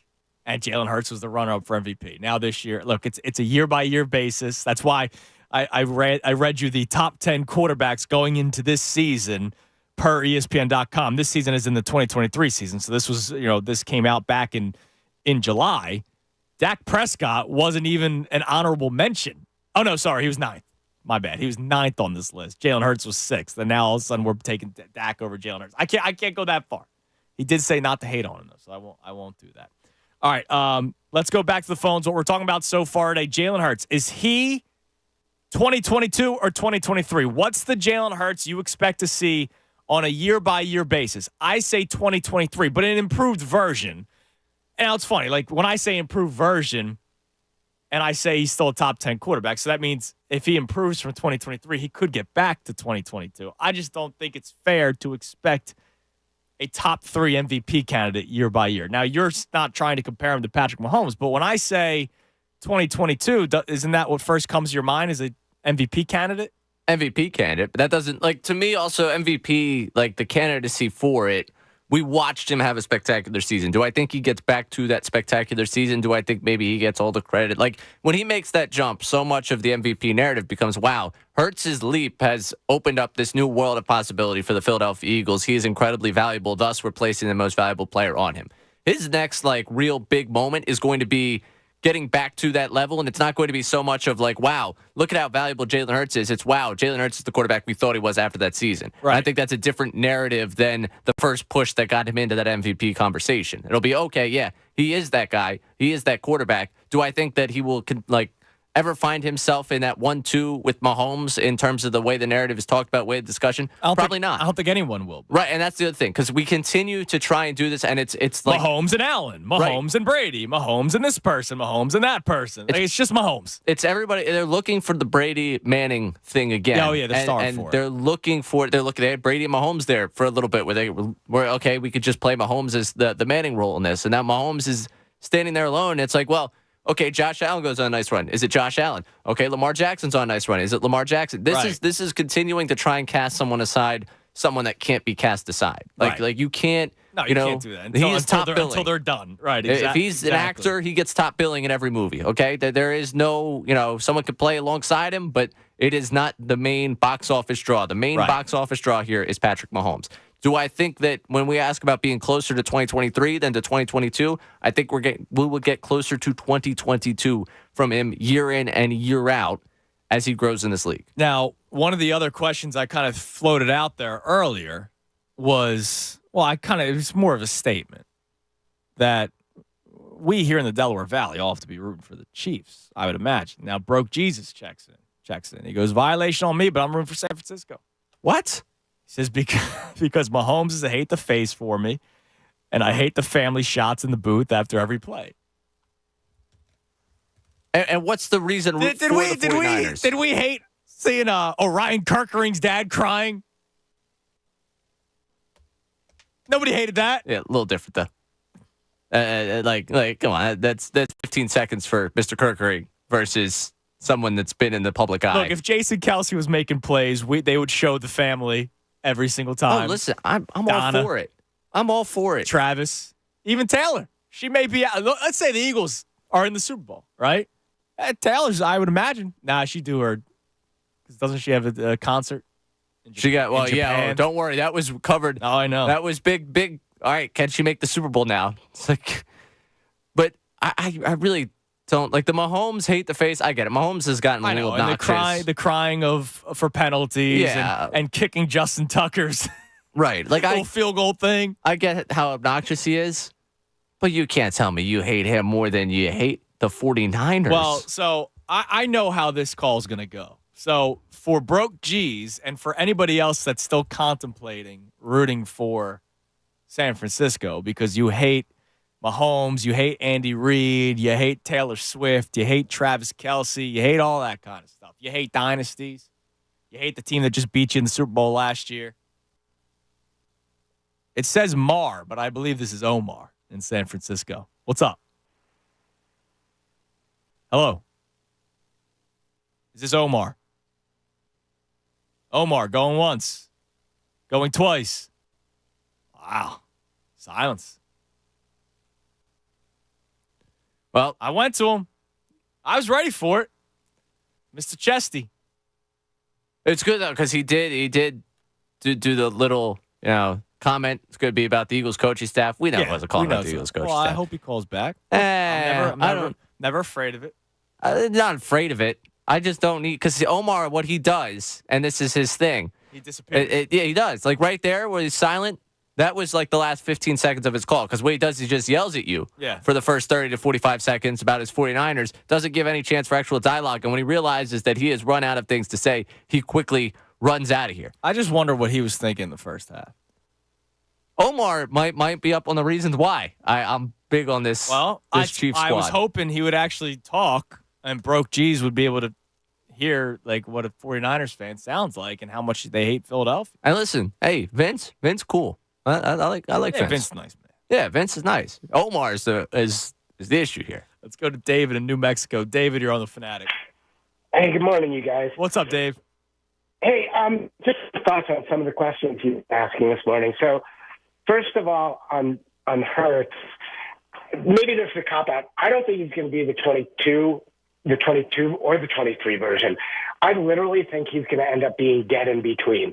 What I mean by that is I think he'll probably have half the amount of interceptions next year that he had this year. He'll do a better job protecting the ball.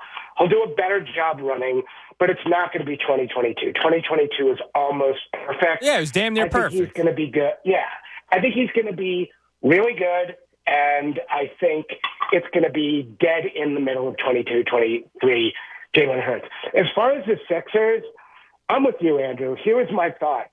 My thought was, hey, it's not the 76ers organization's job to make us feel better as Philadelphians about the Eagles by playing Joel Embiid in a game he clearly should not have played in. Nobody was playing. Everybody was hurt. They would have ganged up on him. He could have gotten hurt. Game means nothing, that one game in the middle of January. Good for the Sixers looking strategically instead of tactically down the road. And as far as my biggest heartbreak moment, it's going to be a tie. It's a tie between last year's Phillies series against the Diamondbacks, which literally broke my absolute heart. And the other one's going to be the first time that we lost to the Patriots, because I've always hated the Patriots so much in the Super Bowl. That just broke my heart. Anyway, thanks for letting me share my thoughts, and I appreciate your show. You're the man, David. I appreciate the call. So he says Hurts, kind of in between, right? Which I guess if I could relate to that, because that's kind of what I'm saying, an improved version of 2023. So 2022, this is just statistics, right? Like eye test tells you he was not as good as 2022, right? So in 23, his completion percentage was 65.5%. In 22, it was 66.5%. So not that much of a difference. He threw for over 100 yards more. Now, he also played in 2 more games this year than he did in the year previous. He threw for 1 more touchdown, but the turnovers is the big deal. 15 picks to 6 last year. Like, that needs to be cut down. Now, we had the tweet earlier that talked about, well, a lot of the turnovers were because of he wasn't scrambling for first downs anymore. That was from Michael. He said a lot of his interceptions this year were on throws he used to scramble for on first downs. Well, I don't want to always have to depend on my quarterback to run for first down. Like, I want him to be able to throw for a first down. I want him to be able to check down and get a first down. Like, I don't want to always depend on Hurts to put the team on his back and run for a first down, because that's when you start getting into the injury issues. Like, I can't sit here and say I always need that. Like, extending plays is great. Then you have to find the open receiver. Even though it's unfair to compare him to Patrick Mahomes, we saw that, right? Mahomes extending plays and then Mahomes finding a guy downfield. As much as I don't want to give him credit, Brock Purdy extending plays and finding an open receiver downfield. I feel like we only saw that a handful of times this year. Now, was that because of the routes? Maybe. Could be because of the coaching staff. I just don't want to have to always go, yeah, Jalen, please, it's 3rd and 6. I need you to get a first down with your legs. Oh, yeah. I think part of it also, we talked about the turnovers and the turnover-worthy plays he had this season. A lot of it felt like guys not on the same page. That's true. I saw a video someone put together all the different interceptions trying to break up the different blame. And, he obviously has his share of blame. There was a couple of throws that, watching it back again, I was like, what in the world could he have seen what were there? You looking at what were you looking at? There at? was one early in the season where he just threw it right into double coverage. Right. And don't give me, confusion with the offensive coordinator, right? Like if there's two receivers, you're staring. Yeah. Like you're staring down a receiver, they're going to have bodies there. Yeah, some of them you're bending over backwards to try to defend the guy where it's just clearly. But I think also some of them, like you see, whether it be to Smith or whether it be to Brown, things that in 2022, I think we just expected that ball goes up. They're on the same page. They're going to make the play. They make that play, right. And they just were not. And some of them, I think back, I think it was the Jets where one goes off Goddard's hands. I think back to the Giants game where Goddard slips. And I'm not trying to turn this into a Dallas Goddard conversation. It's just like the ones where it's like, yeah. That's probably made last year. Yeah, like the and plays speaking of that Jets game, the interception that ended the game, they basically knew the play was coming. Which that goes to coaching. That's not on Jalen Hurts. Still should have made that pass. He still shouldn't have made the pass. Yeah. I get it. And as much as I give the Goddard one, I will continue to keep the same energy following that Giants game of the pass before that Goddard pass definitely should have been an interception. So like there are things for him to clean up and to work on, but it's also a larger conversation what this offense needs to clean up and work on. Like I think he fits into the issues of what this offense has more than he is the issue of this offense. Right. And now you did say though maybe some of these we expected some plays to go well this year because it happened the year prior. How much other than jump balls, how much is it because maybe they figured Jalen Hurts out, but maybe they figured out the offense. Right. I think a lot of it's they figured out the offense. Right, because we're not going to do anything different. We're just going to be better at what we do. Exactly. I'll keep on bringing that quote back up. All right, hold on. Let's try this again. Omar. Hello? Is this Omar? Oh, is this Andrew? Yeah, what's up, dude? What's up, Andrew? How's your Eagles fans feeling today, man? You guys went from the 1 seed to the couch. Do you guys understand? You guys jumped from the 1 seed to... I love that saying that you guys were saying. The whole season, you guys went from the 1 seed to the 1 seed. Now you guys went from the 1 seed to the couch. Can I ask you something? Like, go ahead. We go back and forth. All right, like congratulations, it's a big day for you. Your first thought is to call a Philadelphia radio station. Your team is in the Super Bowl, and your first thought is to call a Philadelphia radio station. We are that much in your head, man.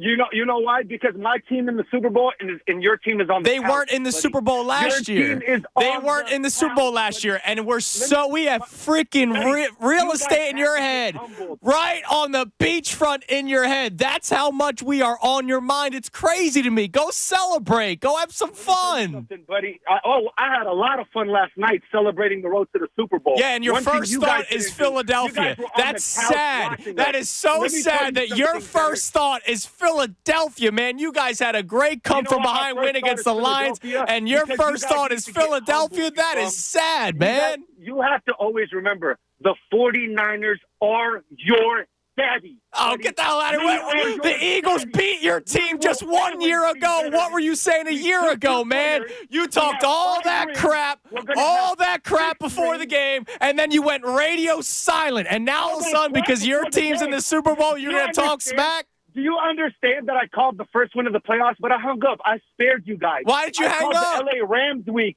I called and I spared you guys. I called when we beat the Cowboys. I don't see your name. I see your name. When you call in, I see your name, and your name never popped up. You waited till you got to the Super Bowl to start talking, and you're trying to give me this daddy crap. Get the hell out of here. We beat your team last year. You can't go daddy. I love it. Let me tell you something, buddy. You guys are on the couch. Always remember. That's all you're going to keep on saying. That's all you're going to go to. I appreciate the call. That's all you're going to go to. That's sad, man. Think about how sad that is. And the guy's like, Broke, geez, I love you, Broke. You mean that you're going to ride with Omar? You're going to ride with Omar? The San Francisco 49ers win the NFC Championship game, and his first thought is, man, I got to call that Philadelphia radio station. That's sad, dude. That's sad. Imagine. That's how much property we own in his head. That they win the NFC Championship game, and his first thought is, I got to call Philadelphia. Wow. That's weak. I mean, that was the exact call I described. Yeah. He had his content, and I think I gave him too much credit. I don't think he had 30 to 45 seconds worth of content. No, he had it was the same thing over and over one seed to one seed to couch. Yeah. That was That's all he had that the was his entire line. time. He this morning looked into the mirror, kept repeating it. We're gonna get him. We're gonna get Andrew when he comes on the air. He woke up. Remember, this is 3-hour time difference. He probably just showed up to work. It's 9 o'clock out there. Oh, yeah, that's right. He literally woke up this morning. He woke up, and he was like, I'm going to get to work, and you know what I'm going to do? First thing, I got to give a call to Andrew, see how Andrew's doing today. That's when he woke up from his celebration. You know what? He might have taken the day off today. I don't know what Omar does. I don't know. Well, he said he was partying last night. So if he was partying, he might have just woke up. He woke up from his stupor, and his first thing was, "Hey, I got to call Andrew." And by the way, we did not hear from you. I see that. I see when you call in September. I remember September. Yeah, we got the call from you that you were here just because you had saw the 49ers win a couple games. Unreal. Then we didn't hear from you again because they lost those 3 games, and we heard from you the week of the 49ers game. It's just weak. Now, Broke Jesus checked back in immediately. He said, "Never mind." That's right. He said, "Omar just killed me." And by the way, he's right. He said they didn't win that game. The Lions lost it. Yeah.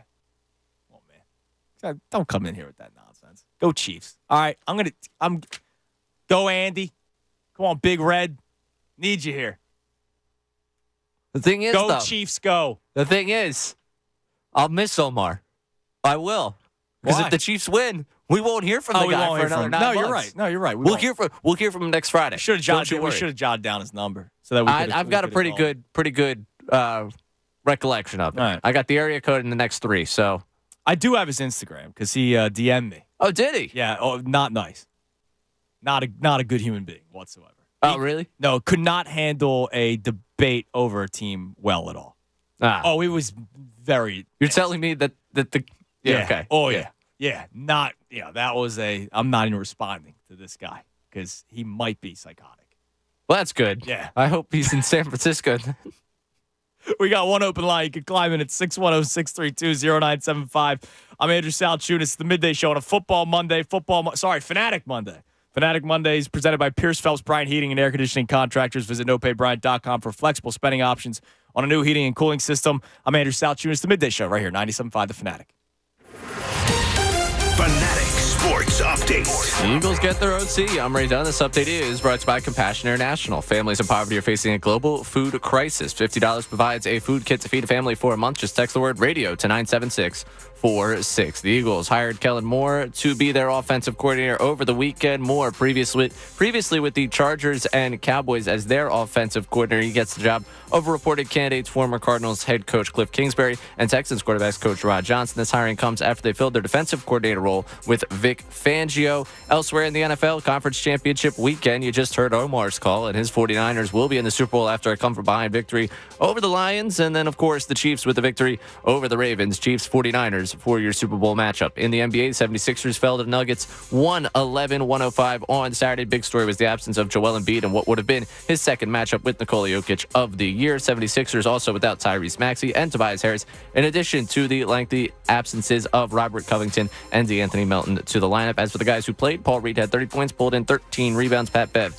had a double-double with 17 points and 11 assists. 76ers take the floor again tonight, this time against the Trailblazers at 10 o'clock. Hear the live call right here on 97.5 The Fanatic. And as for the Flyers, they hit the All-Star break after a 6-2 loss to the Bruins on Saturday afternoon. Keep it locked here for all the latest news and information. I'm Ray Dunn, the home for the Sixers and Flyers, 97.5 The Fanatic. The Philadelphia 76ers play here. Every game home and away. We'll have the play-by-play tonight. Presented by Corona, official partner of the 76ers, the Phila Cerveza. This is the exclusive home for Sixers basketball. 97.5 The Fanatic. Wawa has pizza. And now get $5 off a 14-inch or 16-inch pizza when you order on the Wawa app or your favorite delivery app. Order varieties like pepperoni and sausage, each bubbling with melty mozzarella. It's always pizza night at Wawa. Perfect for hanging out with friends or watching the game. Order on the Wawa app or your favorite delivery app to get $5 off any pizza starting at 4 p.m. Gotta have a Wawa. Bring in 2024 in a big way at Wawa. Get any 20 or 24-ounce cup of freshly brewed hot coffee for just $2. You can pour more of your favorite coffee, every mild, medium, or dark roast, and our new caramel cream-flavored coffee with notes of caramelized sugar, rich salted butter, and warm, fragrant vanilla. Go big with a Wawa coffee for $2. Gotta have a Wawa. Limited time offer. Hey, it's John Marks. Growing up here, I know that the fans get the last word. The fans have spoken, and real Philly sports fans love the BetParx Casino and Sportsbook app. It's the only online casino and sportsbook app that I recommend. 24/7 live casino action. Join me now and download the BetParx app, and all your favorite casino games are right at your fingertips. Bet on all your favorite sports. Philly hoops, Philly hockey, college basketball, and more. Odds, bets, slots, and games right in your pocket. Play the hottest online slots or play blackjack, roulette, baccarat, or Texas Hold'em with a live dealer right on your phone. Get winning on the BetParx app. It's so simple. New users, join me right now. Just download the app and get up to $1,000 casino bonus back if you're not a winner in your first 24 hours. Details on the BetParx app or at betparx.com. New users only. Casino bonus must be wagered. Terms and conditions apply. You must be 21 and in Pennsylvania or New Jersey. Gambling problem? Call 1-800-GAMBLER.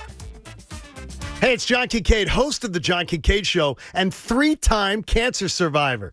I want to thank all of you who have joined me in supporting life-saving cancer research by donating at aacr.org/fanatic. And to our generous corporate partners, thank you for stepping up and supporting the AACR, the official charity of the John Kincaid Morning Show. Pierce Phelps Bryant Heating and Air Conditioning Contractors will do whatever it takes to keep you comfortable this season. For flexible spending options on a new HVAC system, visit nopaybryant.com.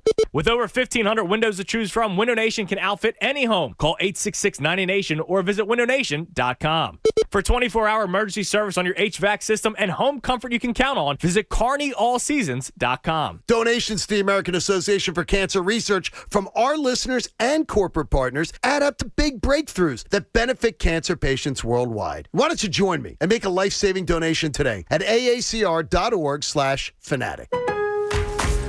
Get the appliances you need right away at Lowe's. Explore the largest assortment of brands you trust, like Whirlpool, Samsung, and LG, in-store or online at the best values. Plus, take advantage of our everyday financing offers on top items, from refrigerators to laundry pairs. And there's more. Get your new appliances delivered or installed quickly at your convenience. Because Lowe's knows appliances, Lowe's knows home improvement. Subject to credit approval. Can't sleep with this cold. Honey. Honey? Honey, you need NyQuil Severe Honey. NyQuil Severe Honey gives you powerful cold and flu symptom relief with a dreamy honey taste. Feeling better, honey? Honey? I'll take that as a yes. Try NyQuil Severe Honey for powerful cold and flu symptom relief. NyQuil Severe with honey flavor. The nighttime sniffling, sneezing, coughing, aching, fever. Honeylicious, best sleep with a cold. Medicine. Use as directed. Keep out of reach of children. Attention car buyers. Are you looking for the perfect Jeep in your price range? Vidian Chrysler Dodge Jeep Ram has the widest selection and most competitive pricing in the Delaware Valley. Dozens of Wranglers, Grand Cherokees, and Compass are waiting to be driven off the lot today. For over 70 years, the Vidian family has been treating everyone with respect, fairness, and honesty. Stop in today and drive home in a gorgeous Jeep with a low monthly payment. Shop Vidian.com. 24/7. That's Vidian.com. I'm John Morgan of Morgan & Morgan. Why should you hire the largest injury firm in the world for your injury case? Lots of people hired us. We've collected over $15 billion and won a lot. Morgan & Morgan, for the people. Visit forthepeople.com for an office near you. We all know Philly sports is big business, and we've got you covered every weekday with the Fanatic's Business of Sports reports that are powered by Pico for Business. For information on how your company can save with Pico's incentives, go to pico.com/business. On your way home this afternoon, the best show ever starting at 2. Now more with Andrew Salchunas on 97.5 The Fanatic and 97.5thefanatic.com.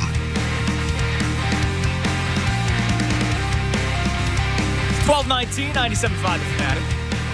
Hope you're all enjoying this Monday early afternoon. 12 o'clock hour brought to us by Service First Heating and Air Conditioning. Get 0% financing for 72 months and a $500 rebate when you purchase a complete heating and cooling system from Service First. Learn more at servicefirst.hvac.com. We have a couple open lines really for the first time all show. You can climb in at 610-632-0975. We're reacting to the NFC Champion and AFC Championship games.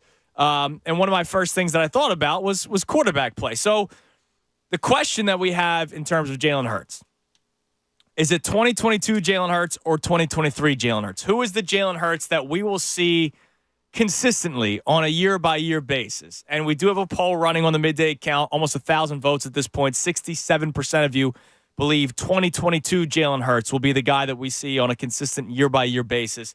2023 only gets 33% of the vote. That's where I'm at. And I don't think 2023 Jalen Hurts is some detriment to the team. I think they're still going to be good, especially if you have a new offense. I was just talking to Tyrone during the break about Kellen Moore. I like the hire. I think we could be right back to square one next year, though. Like, he's been a coaching candidate for a couple of years now. So let's say he has a very good season with his offense. It might not be worth getting to know Kellen Moore all that much, right, for all we know. When there were the issues in Dallas with the Cowboys offense and Dak Prescott, I still believe that Mike McCarthy is a terrible head coach, and I think that's a lot to do with it. So we'll see what Kellen Moore looks like. I like his designs. I like that there's pre-snap motion. I like the fact that he won't have his wide receivers run the same 3 routes pretty much the entire game. I actually saw this video, but somebody sent it to me. JP, I want to give him credit. JP sent it to me. The Honest NFL account. You know that account? Who's like, yeah. We don't know who it is, but they do not like Nick Sirianni. Don't like Nick Sirianni. Clearly in the know with a lot of things, apparently. They posted a video of Kellen Moore leading a meeting with the Cowboys organization back in April. And it's just basically how Kellen Moore formulates, packages and, the formation, alignment, shifts, all that kind of stuff. And it's interesting. And it's like, all right, let's go. Like, this is the kind of stuff that we should have seen this past year with A.J. Brown, Devontae Smith, Dallas Goedert, DeAndre Swift, Jalen Hurts at quarterback, the offensive line. Instead, they ran the same couple of plays over and over and over again, and the offense got stale. Sirianni himself said that, but Sirianni never decided to try to make an adjustment in the middle of the season, which I think is malpractice, and that's why he shouldn't be here anymore, but so be it. He's the head coach of this football team, but Kellen Moore will now be running the offense. So that's the conversation about Jalen Hurts. 2022 Hurts or 23 Hurts? Who is it that we see on a consistent year-by-year basis? The Sixers, they lose on Saturday against the Nuggets. The big story, though, was that Joel Embiid didn't play. I wasn't bothered by it. I didn't lose any sleep over it. Was I bummed out when the news came out? Yes. By the way, the league might look into this. Shams Charania on his show via the FanDuel Sportsbook Network saying the NBA is going to investigate this because it was 15 minutes before tip-off that he even showed up on the injury report. Because he wasn't even on the injury report. He wasn't even questionable for anything. He wasn't even on the injury report, and then all of a sudden misses the game. So the league will investigate this. Another investigation toward the Sixers, even though teams do this crap all the time. Like, how come they get pinched for the 2 second-round picks or whatever with the James Harden situation? You mean to tell me, there aren't teams that are conspiring to try to get players and tampering? The James Harden Rockets stuff came out Christmas Day. But, yeah, let's penalize the Sixers. It's ridiculous, man. Lastly, the heartbreaking loss, because I saw a photo earlier in the show of a Lions fan on the floor crying after their team lost yesterday. And it made me think of the moments in sports where we had a reaction. And seeing Tyrone in the break once again reminded me of the Alshon Jeffrey drop, which led to an interception, because we all thought when we were doing the watch party at that casino, we thought that they were really about to do it again, get to the NFC Championship game, play Sean McVay, who Doug Peterson has owned in his career. And Alshon dropped it, man. And that one literally made me drop to my knees. I was so disappointed in that one. All right, let's go back to the phones. There's a couple of people that want to respond to our man Omar. Our man. I do not identify our man. So, all right, first, hold on a second. Before we do the Omar stuff, let's legitimately talk about this Chiefs-Niners. I support Andy Reid. I don't hate Andy Reid. I respect Andy Reid. Some may say I'm rooting for Andy Reid. I know that that's taboo in this city. I know. I did a show before the Eagles-Chiefs game because the Eagles were on the bye. Remember, it was the bye week, so we needed content, right? And I didn't do a show rooting for Andy Reid, but I was like, hey, I still respect Andy Reid. And people still hate him. Still hate him. I saw a tweet yesterday that I think Les Bowen retweeted that it's the most Philadelphia thing ever that we had a coach for 14 years in this city, never won a Super Bowl, and now look at the success he's having year by year in Kansas City. It was the right time to move on from Andy Reid. I remember being sad and bummed out when they moved on from him, but it was the right thing to do at the time. They needed a new direction. They needed a new voice. But Andy Reid brought a ton of success in this city. I know time management killed people. I know the press conferences killed people. But what what do you expect in press conferences? Nick Sirianni's basically doing the same thing at this point. Instead of saying, I got to do a better job, he says it starts with me. Right? It's the same thing. I don't hate Andy Reid. Is Patrick Mahomes annoying, bitching for calls every single play? Absolutely. Do I think he gets calls because he's Patrick Mahomes at this point? Absolutely. Does that happen when you have all kinds of success and it's almost like you deserve the benefit of the doubt? Yeah, it does. You see that in the NBA all the time. There's guys in the league that get calls that other players don't. Tyrese Maxey's still trying to get to that point, right? It seems like at times he doesn't get the call that other stars in the NBA would get. So that kind of comes with who Patrick Mahomes is because he has, put himself in that conversation of GOAT when it comes to quarterback. So forget Omar, forget beefs with San Francisco. I would probably be pulling for Kansas City regardless because I respect Andy Reid. Now you add to it. San Francisco, everything that happened after the NFC Championship game, the annoying fans, Omar, the play, he talked about how we need to be humbled. I want Deebo Samuel to be humbled, right? I don't want Brock Purdy, even though it's a cool story that he's Mr. Irrelevant. I don't want Brock Purdy to be the face of the NFL alongside Patrick Mahomes if he wins the Super Bowl, right? The Brock Purdy content that we're going to have to deal with over the next 2 weeks will be nauseating, right? I don't want any of that to continue to grow. I'm begging for the Chiefs to win this one. I don't care who it was going up against the 49ers. Anyone you could have brought from that AFC against the 49ers, I would be supporting in this. Oh, yeah, Ravens. The 49ers losing. I don't know what I would do, how I would celebrate, but I will be ready to do so. I need them to lose. I need that city. I don't even know if humbled's the right word. I need them to be embarrassed. Yes. I'll be honest. When I got on that and they flight. almost were last night. Yeah, when I got on that flight last night. That's right. So Ray was in New Orleans, doing play-by-play for Temple Women's Hoops, and you got on the plane at halftime. Yeah, so we were connecting flight home. So first off, New Orleans to Atlanta, and that trip was the second half. And I got on the flight. I was like, this is great. I got off the flight. I was like, this is the worst. Yeah. This is horrible. I can't believe it was a disaster. And I am still just really beaten up. I'm not even so beaten up for the Lions fans. I'm beaten up for myself. Yeah. I wanted that city. I wanted that team. I wanted that entire group to be embarrassed. And I will continue to root for their downfall time and time and time again. I want to see that team humbled. And no, I don't want Brock Purdy to be this the face of this league. You know who's only rooting they're begging for another Brady story for Brock Purdy?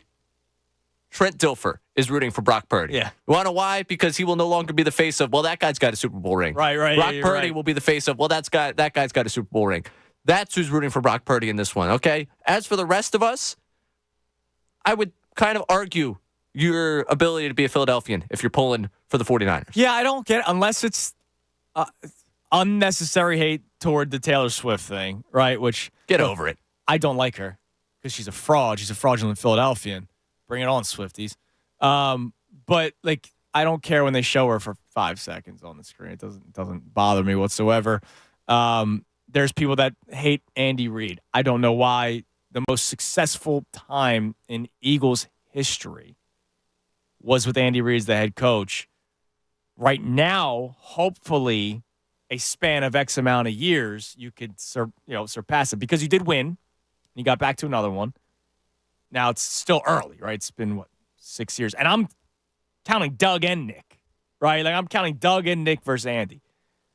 Obviously, you won the ultimate prize, which was the Super Bowl, so you're already in a pretty good spot. But in terms of generational success, that was one of the best times in Eagles franchise history. I'm not just going to all of a sudden ignore that, right? And just hate on Andy Reid. And then it leads to the conversation about greatness. Do you appreciate greatness outside of Philadelphia sports? Because Patrick Mahomes is in the conversation of one of the top 2 quarterbacks in the history of the NFL. And this doesn't just have to be a Mahomes thing. Like Nikola Jokic, I appreciate watching him play. I do. Sorry. I'm not going to hate the guy just because it's the counterpart to Joel Embiid. Do I root for Embiid over Jokic? Yeah, absolutely. But if there's a Nuggets game on a TNT, I'm probably watching it. It's a joy to watch him play. Like, I appreciate watching greatness. So for me, Mahomes and the Chiefs winning continues to add to that. I know people get tired of dynasties, but I like watching very good athletes, very good baseball play. Like, I went to a Phillies game this year to wear a Phillies jersey, but watch Shohei Ohtani. Right? I was on vacation that week. Christy and Cooper and I could have gone down the shore. I said, I want to go see this guy play. Do you respect greatness outside of Philadelphia? Of course. Okay. Because there are people that hate just to hate because it's not one of ours. I haven't gotten to the Chiefs fatigue moment yet. Yeah, you texted me that yesterday. Are you at Chiefs fatigue? I don't think I have. Have I ever had fatigue? Even like the Patriots thing. Like, I got Patriots. Well, you're anti-hoodie, period. That's not true. That's a very false statement. That is taking me way out of context. I'll say this. Now, how about this? I don't have LeBron fatigue. No, I don't have LeBron. Haters really give me the juice to go back and, like, you know what? I appreciate greatness because you guys, I think, are lunatics. But I know that there are people that are done with LeBron because it's, enough already with this guy. Right? Like, well, once LeBron's gone, maybe not right away, there's going to be another one, but there's going to be, in a couple of years, look, there was a Jordan, there's now a LeBron. There was once a Bill Russell and Wilt Chamberlain. There's going to be another great one. Right? The only one that might never be surpassed is the great one in terms of Wayne Gretzky. You're going to have great hockey players like McDavid, but like his records will probably never be broken. Yeah, I mean, again, it's the marketable star that's taken over, like, the face of everything. That's why you don't like LeBron. But case in point, the Warriors and Lakers still giving you classics, even when the two teams are not what they were. Right. It's good theater. Whether or not, it's the best that you've got right now in the league, it's still good theater. Absolutely. And as for the Chiefs, they are still the standard of the league, and it's fantastic theater to watch them go out there and somehow, some way, they make it work. And it's driving me nuts watching them do it because you say, well, this is the year someone's got to knock them off, right? And it's like, no, stop being an idiot. Stop picking against greatness. Right. And again, I kind of throw my hands up at, wow, that's really cool to see. I have not gotten to the Chiefs fatigue yet, and it might be, again, I pointed this out earlier in the show, it might be the people that are annoyed with the Chiefs that are annoying me that make me sustain my interest in them and be like, because now I'll say this: if it was any other NFC team, I think a lot of people would. I don't think it'd be a debate. If the Lions won yesterday, I think a lot of us would be rooting Lions. I'll be honest, I might have found myself on that side of Lions, just for the fun of Lions. Yeah. No, I'm saying, and I wouldn't. That's why it's the 49ers. Like, this is strictly an anti-49ers right, thing. for me, yeah, exactly. Like, I hate the 49ers that much because of everything that has unfolded over the last year that, like, even with all those things that you may be, I'm not annoyed by Taylor Swift. I'm not annoyed by Andy Reid. Patrick Mahomes does annoy me. I'll be honest with you. But other than that, like, that stuff isn't enough for me to, like, annoyance is not hatred. No, it's pure hatred. The 49ers this season, and like especially this postseason, like bigger rival than the Cowboys. Well, maybe that second Cowboys game added to the fire a little bit. Yeah, listen, the Eagles play with no fire. I hate the 49ers because I actually have a belief they're going to do it. Right, the Cowboys. You know, the Cowboys I hate because I hate the Cowboys. Yeah. All right, let's go to the phones. Let's go to Isaiah in Philly. Isaiah, you're on the Fanatic. Hey, good morning. How's it going? What's up, dude? Afternoon. I'm calling in response to Omar. Ah, yeah. Not so much to really go at him, but I will say I think he's paranoid because he looks at that they're escaping by the skin of their teeth. When you really think about it, teams are dropping interceptions being thrown by Brock Purdy, and I think he knows the Kansas City Chiefs defenders aren't going to keep dropping passes being thrown. Yeah, like let's can the league be honest with themselves? The people that try to promote Brock Purdy, like that ball going off the face mask of the Lions secondary player, and then Ayuk coming down. Like, come on, man. Like, Brand, it's not like Purdy made some beautiful throw there. It was actually overthrown directly. Yeah, and it should have been intercepted. Instead, it turned to a 50-yard gain. 2 interceptions that the Packers dropped. Yep. And to be honest, if Dan Campbell kicked 2 field goals, we're not having this conversation. So he knows that, realistically, they didn't prove anything. Games are being given to them. So that because Brock Purdy played, we would have won last year. That doesn't mean a thing. Because if anything, we would have sacked them more times. They couldn't protect them against us last year. It's just sad. Imagine, like, here's the thing. Can I be completely honest with you? This is complete honesty. I'm not just saying this for radio fodder. I didn't think about Omar once yesterday, right? Right. His team wins, and his first thought is, I got to call Philadelphia? That's sad, man. That's because he knows they have to face us again next year. Exactly. Better coordinators this year. I'm not completely sold on Vic, only because Desai ran a similar defense, so I have to see if he's going to do it any different. Kellen Moore, I'm interested to see how he works with Jalen Hurts. So I think we will be okay, and from that side of things. But, yeah, I think Ray made the best point about Vic Fangio that I heard. And thanks for the call, Isaiah. Ray, when you said you're excited for Fangio because it's either going to work or we're going to find out that this scheme's done and you got to move on from it. I think you had the best answer when it came to it. Yeah, I'm in one of those, like, there is a lose scenario here for the Eagles that I hate, but in terms of the actual philosophy, like, this is where you put it up to the test of, right, you've been coveting this guy. This is exactly what you wanted. Yeah. You have a chance now with Fangio. If he can't make it work, you have to question the entire defensive philosophy that you have subscribed to, or it works, and I get to just sing the praises of the fact that this went great. Yeah, and I go, wow, great job with that organizational philosophy that you guys push so much. And that has worked. That won you a Super Bowl, that got you back to another Super Bowl, right? Had one of the best defenses in the history of the franchise just 2 years ago. I get it. But if it doesn't work, to your point, it's like, all right, we find out that, all right, it's time to move on. No more of this Vic Fangio coaching tree because, Isaiah was right. Desai is of that tree. Desai wasn't great. Like, there was a lot of trees, a lot of broken limbs this year. Also a stronger voice. Yeah, sure. Like, and it's nothing against Sean Desai, but, first-time coordinator coming in, but following Ray, what they had. There were Dolphins players that didn't like Vic. Some people didn't like their boss, Come on. What are we doing? Like, obviously, yeah, you read into that, you say, okay, what's the root cause there? But at the end of the day, like, players not liking a coach, give me the results. If there wasn't, all of a sudden we get it after he leaves, I kind of question where that's coming, like where the angle is of like, oh, now we're really finding out they didn't rock with the guy. Right. Yeah, it's unbelievable how that stuff happens. Let's go to Jay in Cinnaminson. Jay, you're on the Fanatic. Hey, what's up, guys? First time caller, long time listener. What's How up, you guys Jay? doing How you today? doing, man? I'm good, man. Just wanted to touch on a couple points here about, some sports moments that sucked, and then we'll kind of tie that into a Kellen Moore point. Okay.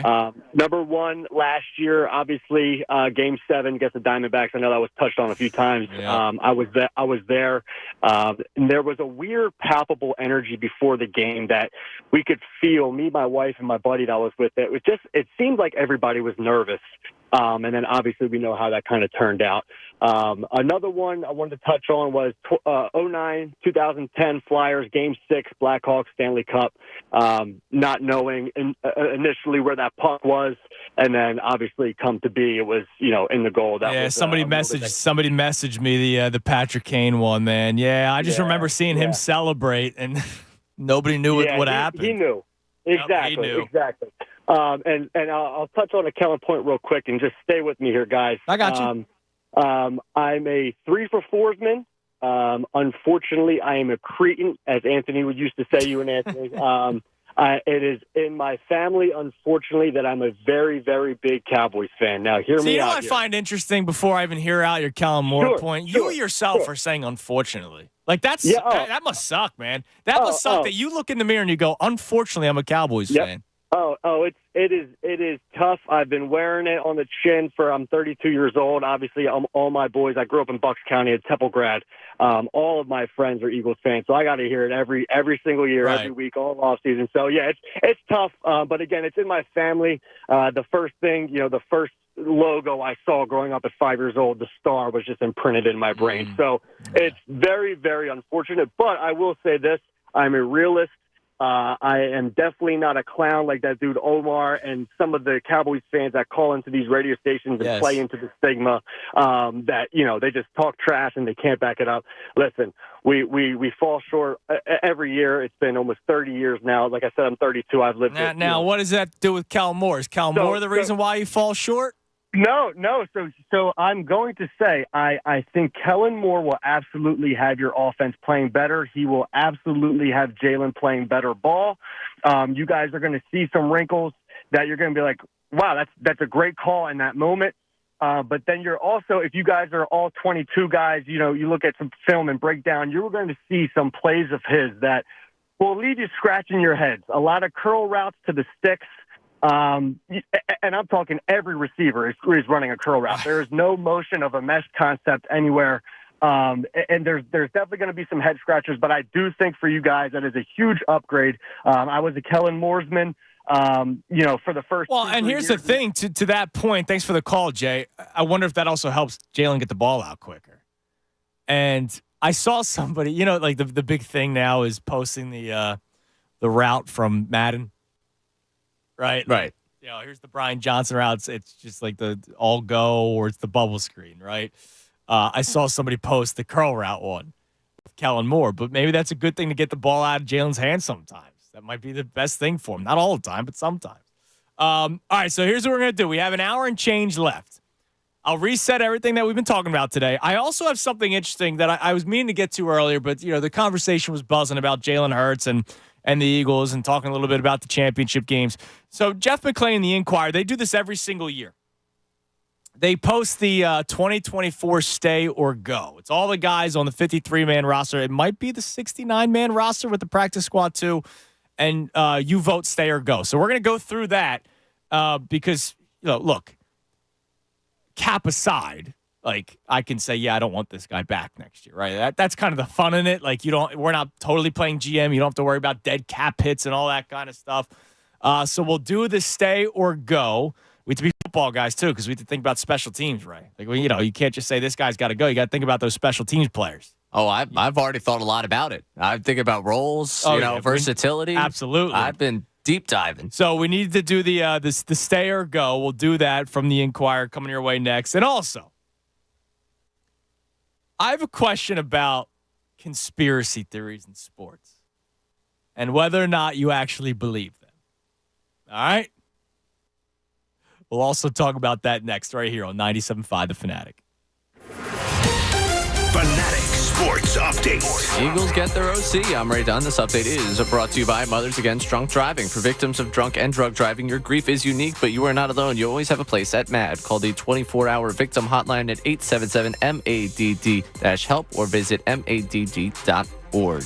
The Eagles hired Kellen Moore over the weekend to be their offensive coordinator. Moore, previously with the Chargers and the Cowboys, got the job over reported candidates former Cardinals head coach Cliff Kingsbury and Texans quarterback coach Rod Johnson. This hiring comes after they filled their defensive coordinator role with Vic Fangio. As for other NFL news, conference championship weekend has come and gone. The Chiefs and 49ers victorious on each side. So now that is your Super Bowl matchup. The Chiefs beating the Ravens. The 49ers coming back to beat the Lions. In the NBA, the 76ers fell to the Denver Nuggets 111-105 on Saturday. The big story was the absence of Joel Embiid and what would have been his second matchup with Nikola Jokic of the year. The 76ers also without Tyrese Maxey and Tobias Harris, in addition to the extended absences of DeAnthony Melton and Robert Covington. As for the guys who played, Paul Reed scored 30 points and pulled in 13 rebounds. Pat Bev had a double-double with 17 points and 11 assists. The 76ers play the Trailblazers tonight at 10 o'clock. You can hear the live call right here on 97.5 The Fanatic. As for the Flyers, they hit the All-Star break after a 6-2 loss to the Boston Bruins on Saturday afternoon. Keep it locked here for all the latest news and information. I'm Ray Dunn, the home for the Sixers and Flyers, 97.5 The Fanatic.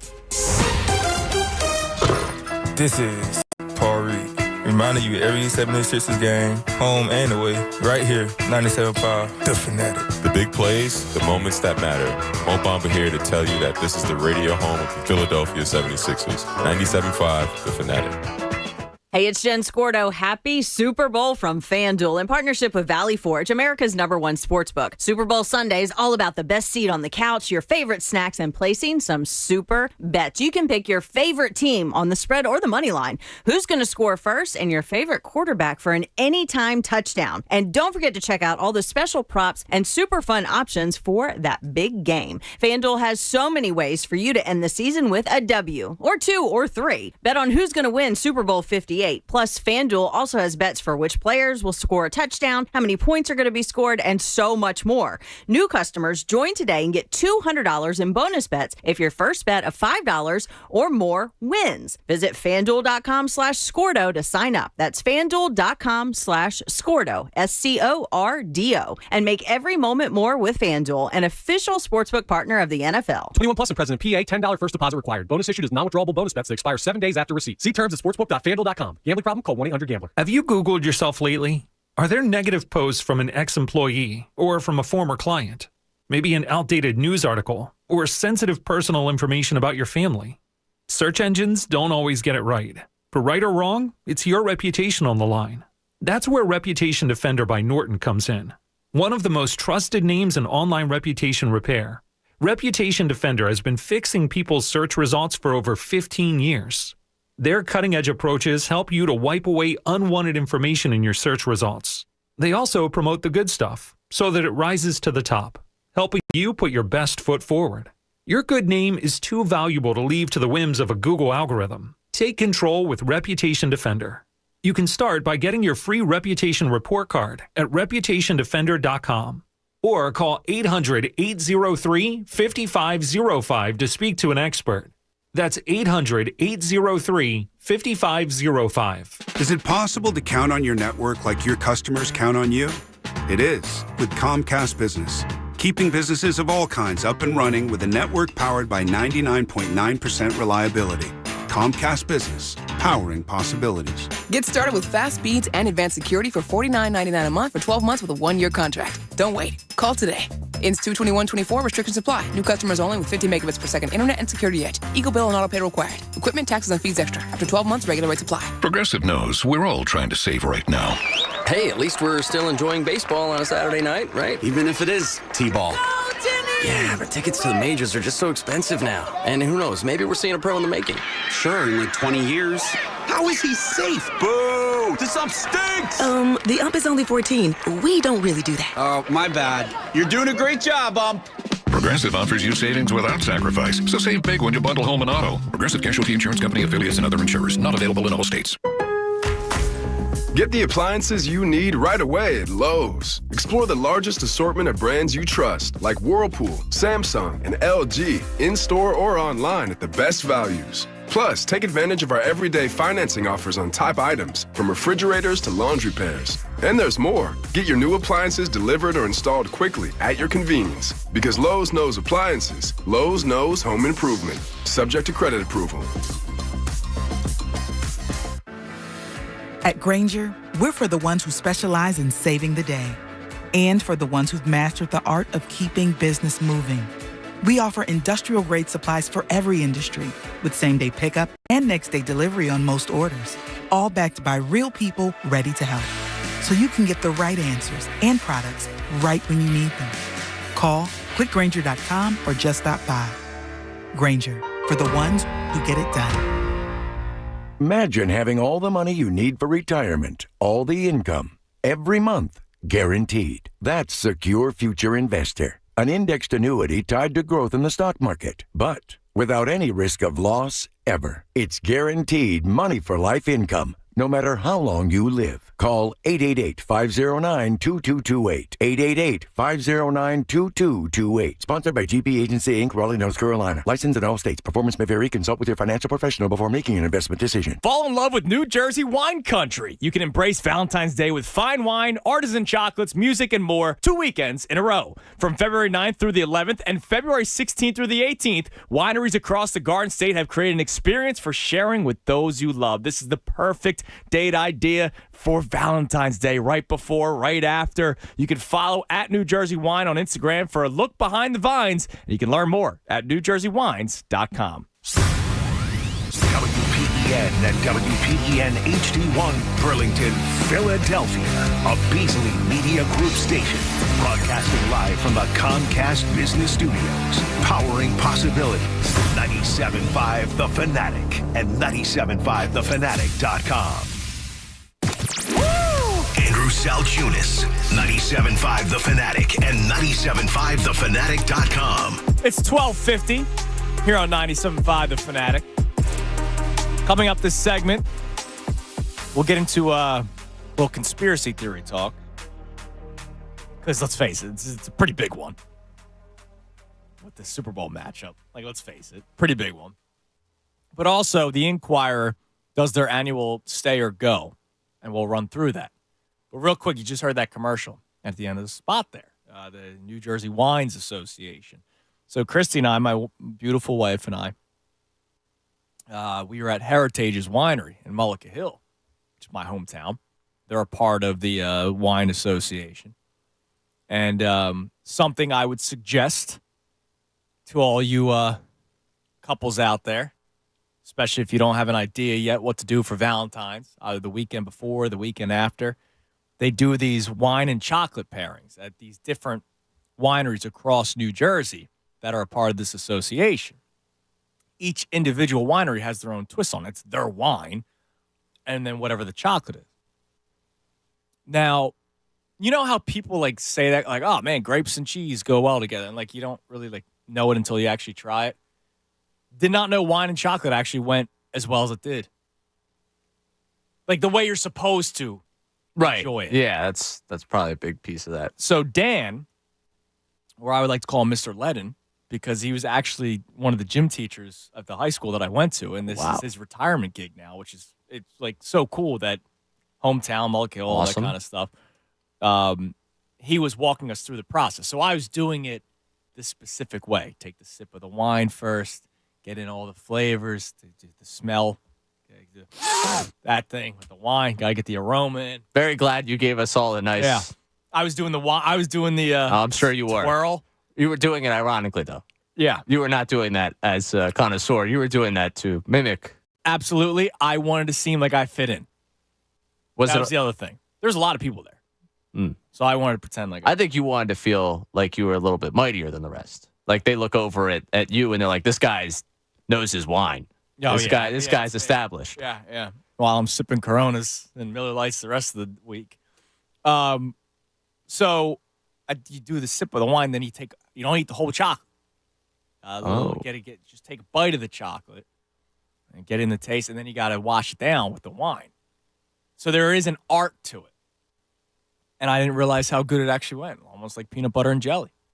I do love the irony of the person once taught with giving you skills to be in shape for life, now teaching you the skills of drinking chocolate and wine. And eating chocolate. But everyone says a glass of wine a day is good for you, right? That So, works for me. I'm cool with that. If that's what's good for you. That's a health thing I could but subscribe to. it was a lot of fun. Stacy at the Heritage's Winery is awesome. So if you're ever in the Mullakill area, you're looking for good wine, you're looking for a nice place to go to. By the way, check that out. But I tweeted out the link to all the wineries that are doing this wine and chocolate pairing. Check it out. But it was a lot of fun. Had a good time. It was a nice night out, which every once in a while you need it. Yeah, your Valentine's Day. The only problem is getting back home, because then you have to do bedtime. Like, we got back home in time for bedtime. Well, I did. Christy stayed out. I had to go to, back home, take care of a little Coop after a couple glasses of wine. What a great father. Yeah. A couple glasses of wine hits you more than a couple cans of beer. Yes. Yeah. Yes. And how much did you have to eat outside of the chocolate? We ended up getting food afterwards because they have food there too. That's good. I was going to say, I don't think chocolate's quite enough substance to keep that going. A little flatbread and a spinach archer. Oh, yeah, it's nice. Flatbread goes good with the wine. Oh, it does. It does. Yeah. So, in my, expert opinion here. Yeah. I can tell you about drinking wine and eating flatbread. So I had a lot of fun Saturday. Not as much fun as Ray on Bourbon Street, I can imagine, but good for you. Yeah, it was a good time. You're young. Yeah. Live it up. Yeah, we'll leave it. It was a great time. All right. I'll go back to New Orleans. The stay or go. All right. Jeff McClain, the Inquirer, they do this every single year. So we're going to go through it. All right. Jalen Hurts, stay.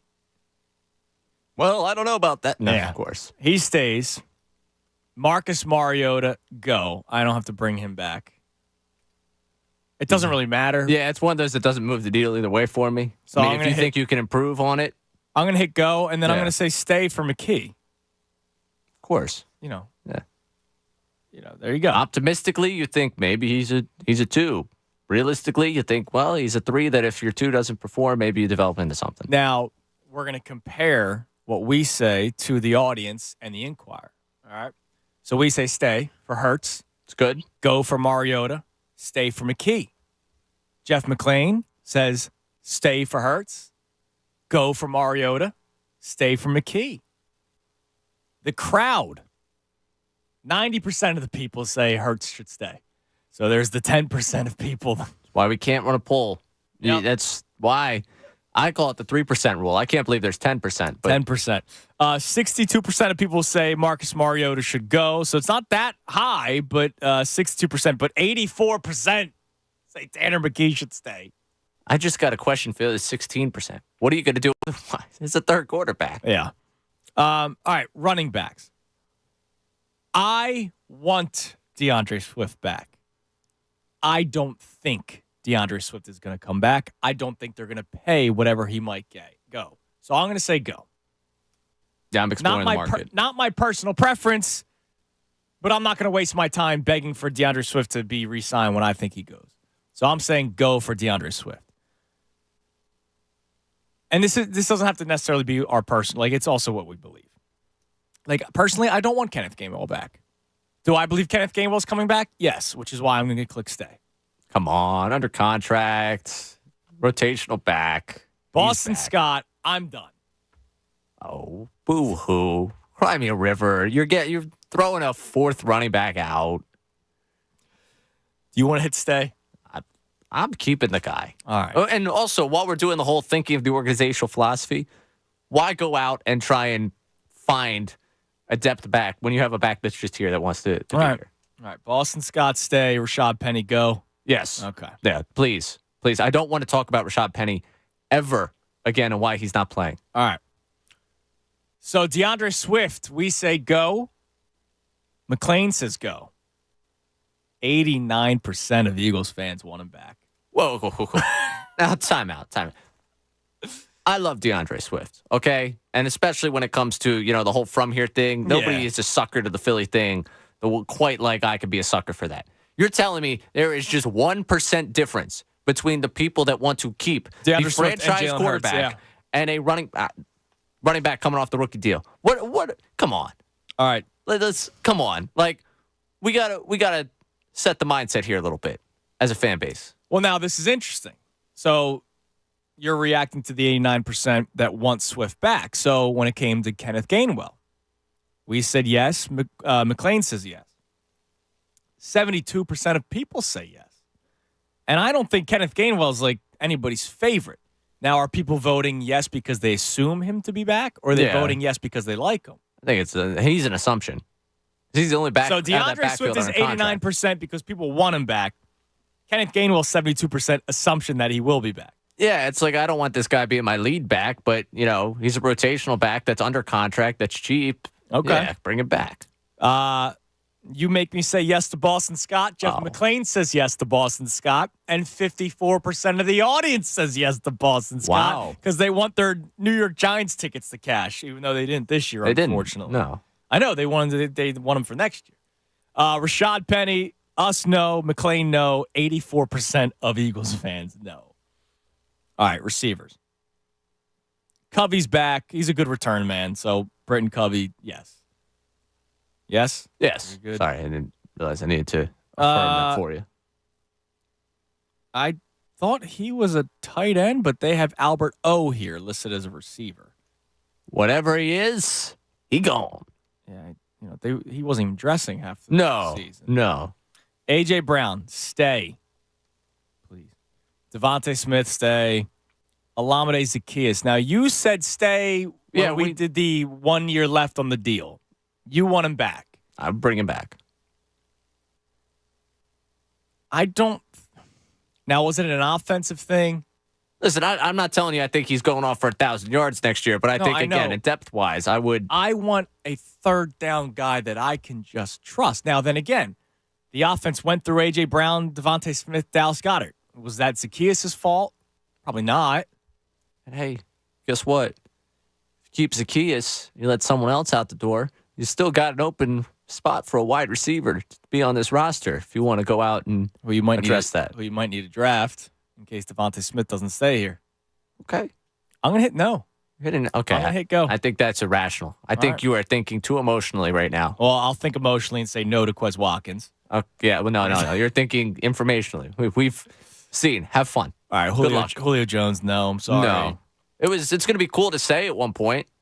Like the Julio Jones Eagles jersey. Somebody has it. Somebody probably has it. And that's going to be like a cool item at some point, like a little retro throwback. All right, I'm going to say no, even though he's probably going to make it. I'm guessing this also does count practice squad. Devin Allen's on this list. He hasn't been, maybe dressed twice? We keep on hearing about this Olympic speed and all this kind of, he's not going to play. So I'm hitting no. Greg Ward, no, I'm out of here. No more. No more. I'm sorry. I know it's a great story and all. We'll see you on the practice squad next year. Yeah. Don't you worry. All right. So here's how it played out. Us, McLean, the audience, Britton Covey back. 85% want Covey back. Albert O, us, no. Inquirer, no. 72% of Eagles fans, no shock there. A.J. Brown, Devontae Smith, everybody says yes. 93% say A.J. Brown, 96% say Devontae Smith. Do we have a wide receiver controversy? Are people starting to side with Devontae Smith over A.J. Brown? 610. Zaccheaus. So I forced the heavy hand. I went no. Yeah, which was a mistake on your part. Are you calling Jeff McLean a non-football guy? No, I'm not. Because Jeff McLean goes thumbs down to Olamide Zaccheaus. Now give me the write-up. There's no write-up. There was a write-up on his card. Was there? I will find the write-up because Jeff McLean, while he may have said go, he did suggest that it might not be Zaccheaus' fault on that one. Okay. I will get you the write-up. So I was on to something about the whole... You continue to roll. All right. He's 50-50 in the audience, by the way. 50-50.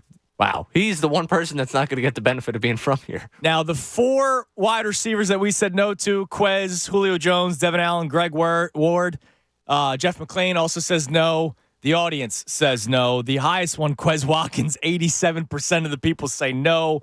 Everybody else is in the upper 70s. All right, tight ends. Dallas Goedert's back. We're not even going to debate that. Grant Calcaterra, he's under contract, rookie contract. He'll probably be back. Like, what are they going to do? Cut a guy that's barely making any money? 6th round pick. Yeah, he'll be back. He's special teams. He'll be back. Jack Stahl, I believe, is back. I hit yes all 3. All right, man. If Dallas Goedert goes down again, I'll just deal with the fact that I don't feel good about the backup tight end. I know. I say yes to all 3. McLean says yes to all 3. The audience says yes to all 3. 94% for Goddard, 66% for Grant Calcaterra, 65% for Jack Stahl. Probably for your reason. Yeah. I don't blame you. You're correct in thinking that. By the way, I got McLean's right up on What does he say on Zacchaeus? Another underused asset on offense. Zacchaeus shined when he actually saw the ball. Maybe a new offense utilizes the slot receiver. Okay. So, hey, he might have said go, but he had thoughts of the stay. I also wonder, does Kellen Moore like to put A.J. Brown in the slot sometimes? Devontae Smith in the slot sometimes? Don't open up the idea that Quez goes to the outside and we have to bring him. No. I don't even need him back. I'm saying just maybe. I see the spin already. You know, Quez, a good practice guy. Yeah. You know, we just give him a different role in this new offense. Yeah. All right, O-line. First name is Jason Kelsey. So I think he's retiring. I saw the quote.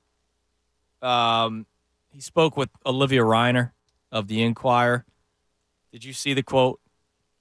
Mm-hmm. You saw it? All right, I'm trying to pull it up again. Yeah, he's talking about being involved with the organization. And That's how I took it.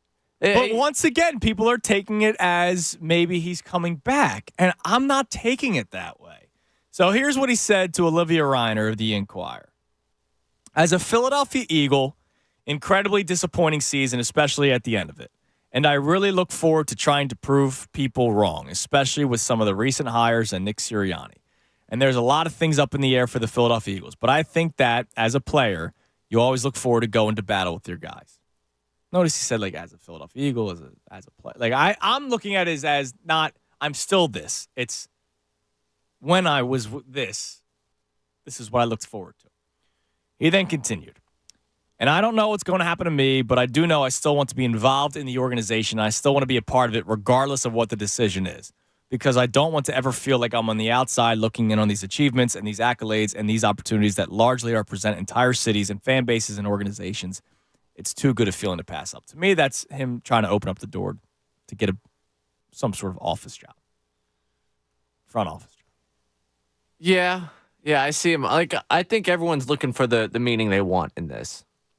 Right. Like, well, I don't want him to retire. Well, I just believe he's retired. No, okay. They're looking for the reason of the belief in this. Like, I understand why you think he's retiring. I understand why people are trying every little way to spin this in the no, he's coming back.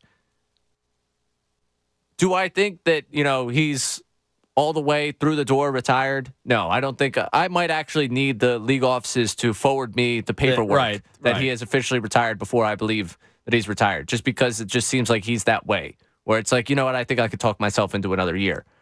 But with you, and maybe another All-Pro. Right, and he that's just won All-Pro. I mean, he's at a top level. He's not falling apart on the field. That's the thing about him specifically, I think, with this fan base. We love Jason Kelsey, the person, so much that a lot of people are like, you know what, I'm just happy for him. Like, he could go do whatever, I'm happy for him. Me, I look at it like, we got All-Pro center. Don't leave me, man. No, that's going to suck if you Don't leave me. So we have to make a call here. Are we saying stay because we want him to stay? Or do we say stay because we think he's staying? I think he's retiring. I've been on this ever since the trailer for his documentary came out. You've heard, I've never once wavered. Even when he won All-Pro, I celebrated the fact that he won All-Pro, and it sucks that he's going to retire after winning All-Pro. I don't want to hit go because I feel dirty doing it. It's just what we believe. And I think he retires. I'll let you have to say. Stay or go. Great. I can't bring Zacchaeus back, but I can retire Jason Kelsey. Way to put me on the hot seat. What do you think? What do you think he's doing? I think he's going. All right. So that's your okay. I hit go. So there we go. Not because we want him to. No, just simply because you want to put me in the place of retiring Jason Kelsey. Yeah, if he retires, it's on me. 6-1-0. Landon Dickerson, stay. Opeta, I think you have to say stay. Yeah, I think. Cam Jurgens, stay. Tyler Steen, you just drafted him, stay. Driscoll, I'm good with going. When he had his opportunity, he was not good. You're going to need a draft the replacement for Lane Johnson probably this year anyway, so that's your backup tackle if need be. Yeah, and I guess you're going to also have to figure out who exactly is, stepping in to be center, in case anything happens with Jurgen. So, right. Yeah, he can go. I wouldn't be surprised if he stayed just because, Stoutland if Stoutland sees something in him, I don't think the organization's in a place of like, oh, yeah, let's just let this guy walk. Well, I hit go. Lane Johnson stay. Mailata stay. Excuse me. Whoa. All right, Sorry. Getting choked up. Listen, Andrew is really, really thinking about that next Christmas album and how beautiful Mailata's voice is going to sound. And how sad it's going to be when Jason Kelsey's on it, but not on the Eagles. Wow. That is just way to do that to me today. I was in a good mood. Fred Johnson, go? Sure. Yeah, man. Sure. All right, that's it. I just say, Stout, what do you think? All right, sounds good. All right, so we are in agreement in a lot of ways. Landon Dickerson. Yes. As you can, 96%. Like, I don't have to waste my time on that one. I don't have to waste my time on Cam Jurgens. Everyone's saying yes. Everyone's saying yes to Lane Johnson. Everyone's saying yes to Jordan Mailata. Tyler Steen, everyone's saying yes. Sua Opeta, everyone's saying yes. I say no to Driscoll. McLean says yes to Driscoll. And the audience, 74% say yes to Jack Driscoll. I don't know what you saw this year where you felt great about. I get having depth. Like, you need depth on the offensive line. I just wonder if they can go in other avenues there. Fred Johnson, I said no. McLean said yes. 54% of the audience said yes, probably because nobody knows who Fred Johnson is. Sorry, Fred, if you're listening. But Jeff McLean says yes, so he must be on to something. Stout likes him. That's the way I look at it. Who had the highest percentage of return? Dickerson and Johnson tied. 96. No, sorry. Mailata, 97. Wow. Mailata right now, most popular. Now, Jason Kelsey, we said go. Jeff McLean says go. Probably because he thinks he's retiring. 85% of the audience wants him back. I want him back. I'm with you of the 85%. I just don't think he's coming back. All right, we'll do the special teams before we go. We'll do the defense final segment. Elliott, yes. Lovato, yes. Braden Mann, yes. You have any beefs with Braden Mann? I thought he did a good job. No beefs with him. No beefs with Elliott. No beefs with Lovato. Elliott, yes, 97% yes. Mann, yes, 86% yes. Lovato, yes, 71% said yes. What makes you not like Rick Lovato? The other 29% said, hey, listen, when I look back on this season, I thought a lot about the long snapper. What makes you say no? Like, I love doing this kind of stuff just to see what people think about. Well, someone in their head is like, well, we got to release someone, right? Like, yeah, so I got to, I like that Fred Johnson guy. We'll make him long snapper. All right, we'll do the defense on the final Jack segment. Stahl could do that? Yeah. We'll do the defense on the final segment. We'll get to your calls. Also, conspiracy theories, whether or not you believe them, and I'll explain why, because I never got to it. But the conspiracy theory that the Chiefs are back in the Super Bowl because of Taylor Swift, that that's going to be all over the people that believe in the script. We'll probably have more fun with it tomorrow because we don't have as much time. But I just think about that for tomorrow, okay? Because that people believe in the script. You know it. You might believe in it too. I don't know. Oh yeah. Let's script it all out. We got one segment left on a Football Monday presented by Pierce Phelps Bryant Heating and Air Conditioning Contractors. Visit nopaybryant.com for flexible spending options on a new heating and cooling system. I'm Andrew Salchunas. It's the Midday Show right here, 97.5 The Fanatic. Fanatic Sports Update. Eagles get their OC. I'm Ray Dunn. This update is brought to you by Positive Coaching Alliance. Questions about youth or high school sports? Positive Coaching Alliance can help. PCA, a national nonprofit organization, develops better athletes and better people through youth and high school sports. Info at positivecoach.org. The Eagles hired Kellen Moore over the weekend to be their offensive coordinator. Moore coming from the Chargers, also previously worked with the Cowboys. He gets the job over reported candidates, former Cardinals head coach Cliff Kingsbury and Texans quarterbacks coach Jerrod Johnson. The hiring comes after they filled their defensive coordinator role with Vic Fangio. Elsewhere in the NFL, obviously conference championship weekend over the weekend. The Chiefs with the win over the Ravens. The 49ers coming back to beat the Lions. It's now Chiefs and 49ers in the Super Bowl coming up in 2 weeks. The 76ers fell to the Denver Nuggets 111-105 on Saturday. Big story was the absence of Joel Embiid in what would have been his second matchup with Nikola Jokic of the year. The 76ers were without Tyrese Maxey and Tobias Harris, in addition to the extended absences of DeAnthony Melton and Robert Covington. As for the guys who played, Paul Reed scored 30 points, pulled in 13 rebounds. Pat Bev had a double-double with 17 points and 11 assists. The 76ers play the Trailblazers tonight at 10. You can hear the live call right here on 97.5 The Fanatic. As for the Flyers, they hit the All-Star break after a 6-2 loss to the Boston Bruins on Saturday afternoon. Keep it locked here for all the latest news and information. I'm Ray Dunn, the home for the Sixers and Flyers. 97.5 The Fanatic. When breaking sports news happens in Philly, we have you covered. Live updates, press conferences, inside perspective, and your reaction. This is 97.5 The Fanatic and 97.5thefanatic.com.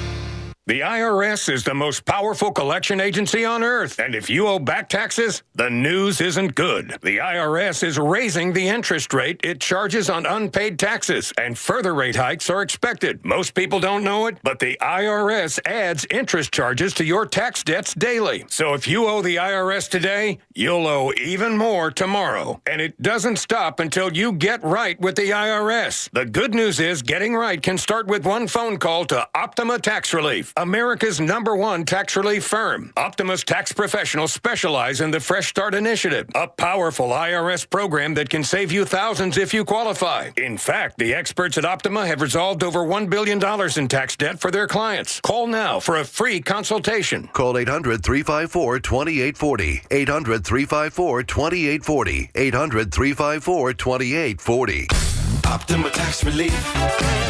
Some restrictions apply. For complete details, please visit OptimaTaxRelief.com. Texting enrolls you in a recurring automated marketing text messages. Consent not required to purchase. Message and data rates may apply.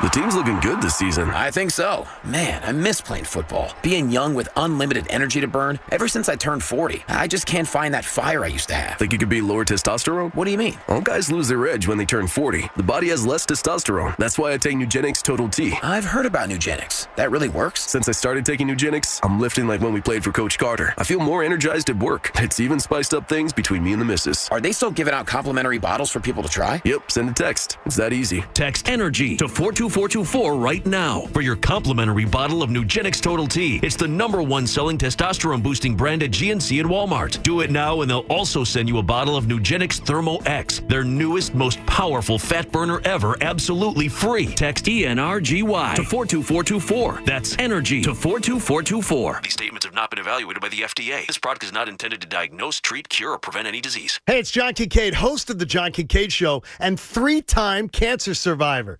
I want to thank all of you who have joined me in supporting life-saving cancer research by donating at aacr.org/fanatic. And to our generous corporate partners, thank you for stepping up and supporting the AACR, the official charity of the John Kincaid Morning Show. Pierce Phelps Bryant Heating and Air Conditioning Contractors will do whatever it takes to keep you comfortable this season. For flexible spending options on a new HVAC system, visit nopaybryant.com. With over 1,500 windows to choose from, Window Nation can outfit any home. Call 866-90Nation or visit windownation.com. For 24-hour emergency service on your HVAC system and home comfort you can count on, visit CarneyAllSeasons.com. Donations to the American Association for Cancer Research from our listeners and corporate partners add up to big breakthroughs that benefit cancer patients worldwide. Why don't you join me and make a life-saving donation today at aacr.org/fanatic. Want to win tickets to a Sixers game? Join Pat Egan and 97.5 The Fanatic at Timeout Sports Bar and Restaurant in Skipback, presented by Corona. Saturday, February 3rd from 6 to 8 p.m. when the Sixers take on the Brooklyn Nets. Enjoy $4 bottles on all Corona family brand beers and win great prizes, including tickets to an upcoming Sixers game. It's 97.5 The Fanatic Sixers pregame party with Corona at Timeout, located in the heart of downtown Skipback. For details, go to the events page on 975thefanatic.com. Is it possible to count on your network like your customers count on you? It is with Comcast Business. Keeping businesses of all kinds up and running with a network powered by 99.9% reliability. Comcast Business, powering possibilities. Get started with fast speeds and advanced security for $49.99 a month for 12 months with a 1-year contract. Don't wait. Call today. Ends 2/21/24. Restrictions apply. New customers only with 50 megabits per second internet and security edge. Eagle bill and auto pay required. Equipment, taxes, and fees extra. After 12 months, regular rates apply. Hey guys, Andrew. Valentine's Day is almost here, so don't wait till the last minute. If you're still dragging your feet, get to Family and Company Jewelers in Marlton, New Jersey. They have an amazing selection of gifts at every price point, so you are guaranteed to walk out with something that will help you score big this year. Visit their showroom on Route 70 in Marlton, New Jersey, and tell them that we sent you. They will take great care of you like they took great care of me. Shop online at FamilyJewelers.com. Family and Company Jewelers, South Jersey's diamond destination. In Jersey, we're pretty lucky. For starters, we don't pump our own gas, because why would you want to? We've got 130 miles of gorgeous shoreline, and each of us has a favorite spot. Jersey is the world's diner capital, which means a cannoli is always close by. And get this, Jersey lottery players win millions of dollars every single day. What a reason to try your Jersey luck. Yo, I won! Anything can happen in Jersey. Must be 18 or older to buy a lottery ticket. Please play responsibly. If you or somebody who knows a gambling problem, call 1-800-GAMBLER. Open enrollment is happening right now, New Jersey. Join the many residents who are getting quality, affordable health coverage through Get Covered New Jersey. If you need health insurance, this is the time to enroll. Get Covered New Jersey offers increased plan choices and more savings than ever. 9 in 10 people get financial help for plans that include preventive care, prescriptions, emergency services, and more. And many pay $10 a month or less. Find your plan at getcovered.nj.gov. My friend and I are taking a trip to Mexico this year, but neither of us speak Spanish. So we downloaded Babbel and started learning Spanish fast. Want to start getting conversational in another language? In as little as 3 weeks, Babbel's quick 10-minute lessons were designed by language experts to be the most efficient and effective way to learn a new language. ¿Cómo te llamas? ¿Cómo te llamas? Babbel, language for life. Celebrating 10 million subscriptions sold. Go to Babbel.com and start learning a new language today. That's BABBEL.com. On your way home this afternoon, the best show ever starting at 2.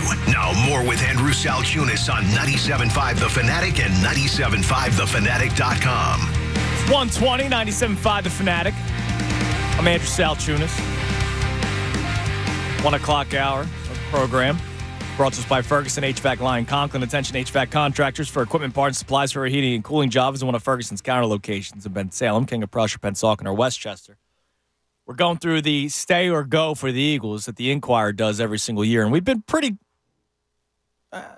close with McLean and pretty close with the audience. So far, the biggest differences for us, or at least me, because I heavy-handed Zacchaeus. Actually, that was 50-50, so that was right there. Was Jack Driscoll, right? I don't remember hearing another one where people wanted somebody back and we didn't.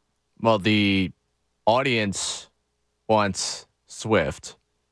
You also want I Swift. want Swift. I just don't think they're going to get him back, nor do I want them to pay him like top run.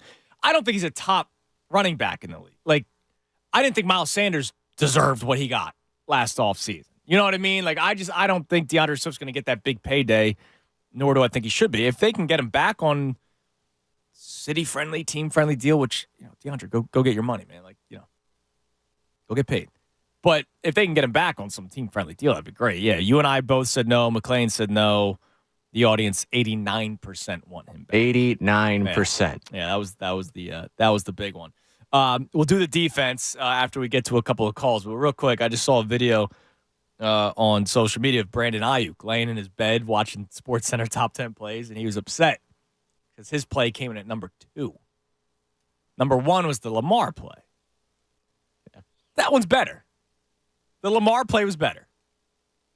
Cry me a river. He was very disappointed. He was cursing. Like, you're lucky that even happened. This team managed to find a way to win the NFC Championship game and still complain. Yes. Yeah. God, I hate them so much. Yeah, me too. I hate them so much. Me too. Now, yesterday, I tweeted out, if Lamar scored a touchdown, did you see that one? I don't know if you were able to see it. All right. So, when it happened, it gets deflected in the air. He catches it. And, dude, if he had half of an extra step, he scored a touchdown. Did you see it at all? Like the replay of it at all? I'm going right now to... Oh, dude. Yeah, now you'll get a live reaction to me. Pass got deflected at the line of scrimmage. He ran forward and caught it. It's not like he then caught it 5 yards behind the line of scrimmage. he had the wherewithal to run forward, make the catch, and then start running downfield. And if he had half a step on the defender, he's scoring a touchdown. Oh, my. Yeah, it was incredible.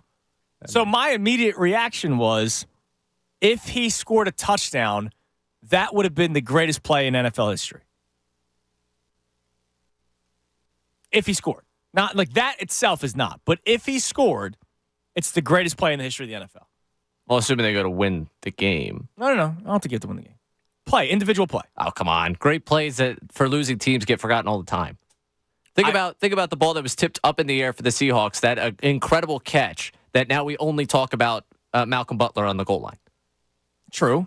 That was a spectacular play that was left to history as well. It's set up an unfortunate interception. Now, the reason why I said it's number one is because I think it would have been more spectacular than the Immaculate Reception, which is number one, voted number one by the NFL as the greatest play in the history of the league. It's a tremendous play. It is. Tremendous play. I would think the quarterback whose pass got deflected, he runs forward, makes the catch, and scores a touchdown is a better play than a running back catching a ball off of a deflected receiver and scoring a touchdown. Even though I understand what it meant in the game itself. Right. Yeah, I think that's part of it, what it means. I just think that...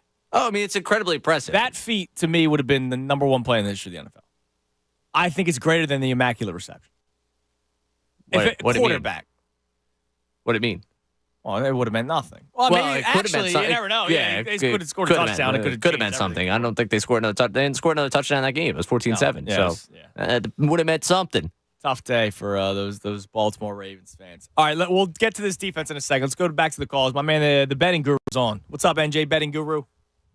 Yeah, what's going on, brother? How you doing? All right, man. So I got triggered earlier when the guy called in supporting the Kellen Moore decision, and I had to speak on it. Like, Philly sports fans are letting me down, man. Like, I don't understand. Like, I've made an active effort in my adult fanhood to make sure that I don't get tricked by the last 3 weeks of the season. Okay. And to me, I don't understand what Howie Roseman could be thinking, right? Well, I know what he's thinking. He's thinking this was the safest decision for him to have his job the longest, right? Because if he goes, he fires Sirianni, he then hires somebody new, it doesn't work out. He knows with the roster situation that we have right now, we really aren't in the best situation, especially how Jalen's knee looked last year. Jalen's biggest quality was his elusiveness and taking a broken play and making something special out of it. He almost completely lost that totally this season. And we saw the results when people just blitz him and he can't do anything. Literally looks like a lost child out there when they throw a blitz at him. Now, we could say that's coaching, but that's also instincts, right? You brought up Brock Purdy earlier, and he was sacked. There's a huge play, turning point in that game yesterday, where he was sacked, would have been like 3rd and 20, and he gets out of it, runs, and then completes it to the sideline to number 44. That was use check. Yeah, it was an incredible play, and I hate admitting it. And we didn't see a lot of that at all from Jalen this season, right? So now is that something that he's able to revert back to, or is that just how his mindset's changed now, and now he thinks he has to be a pocket passer and lose? Because he wasn't looking to run at all. And that was, again, it goes to coaching, but that's something internal with him. His first instinct used to be, all right, I see this opening, I'm out. And I'm going to run, yeah.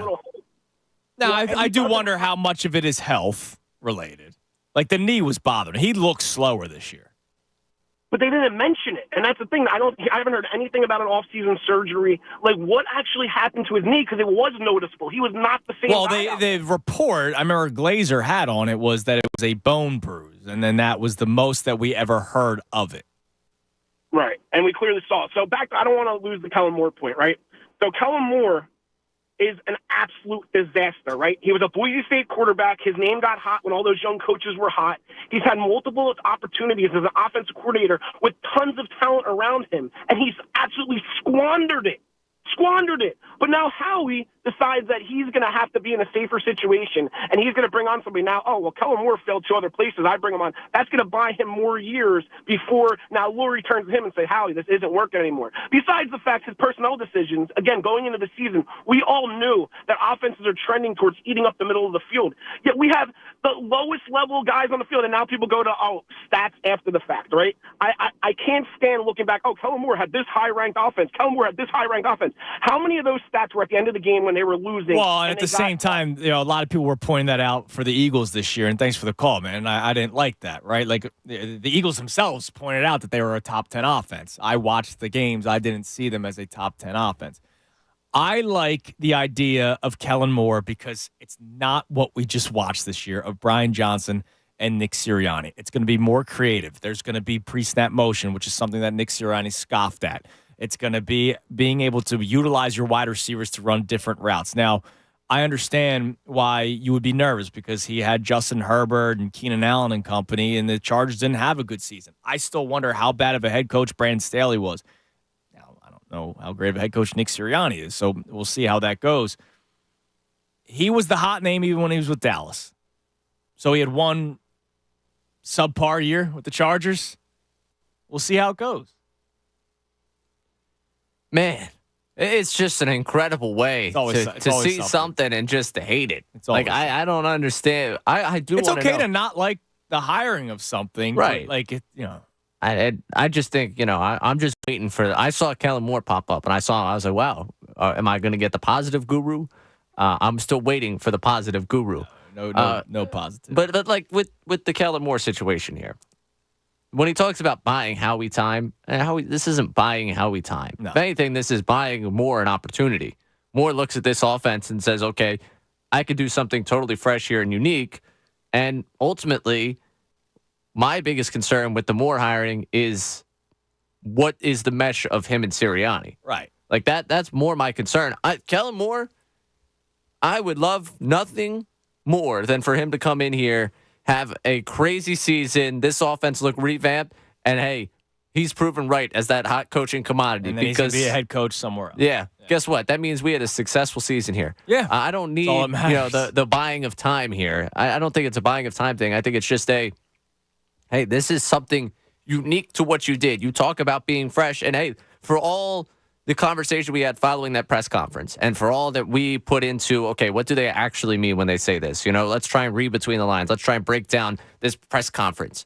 When they said fresh ideas, this hiring at least gives you a sense of something fresh, that they were not just talking about, oh, yeah, we're going to go, run it back with whatever Sirianni. Like, if Sirianni really wants to run the Nick Sirianni offense, hiring Kellen Moore was not the way to go about doing exactly. that. No, you're going to try to, you're bringing him in to bring new ideas, and bring what offenses probably look like in the NFL these days. Does it worry me a little bit that Dak was so turnover prone that last year with Moore? Does it worry me a little bit with the Chargers? But how much can I really put in the Chargers this season when I watched them with my eyes they were a mess. Play with a guy whose name was Easton Stick? Right. Okay? Like, at some point, when you talk about, the numbers for this team. Well, when they end up looking back on this Chargers team, the numbers aren't exactly going to look so pretty because, again, Herbert got hurt. Like, yes, I don't sit here and say 100%, we're back, green-colored goggles again. The Birds got it. But I at least like the direction of it because it gives you something new than what you had this season. And what you had this season was painful to watch. And I didn't want Kingsbury. Like I no. I was with Connor the other day. Connor was all cliffed up. How? Can't. He wanted a Cliff Bar by the end of the show. He was all cliffed up. I don't get it. No. And the fascination with him from the league. Like, I don't understand how Kingsbury, whether it be and honestly just in the sport, how it's like, yeah, let's bring this guy in. Yeah, this guy will do it. He's only continuously failed. What? Let's go to Tasty Cake Dom. Dommy, what's up, man? How you doing? Andrew, how you doing? Hey, Ray. We're doing great.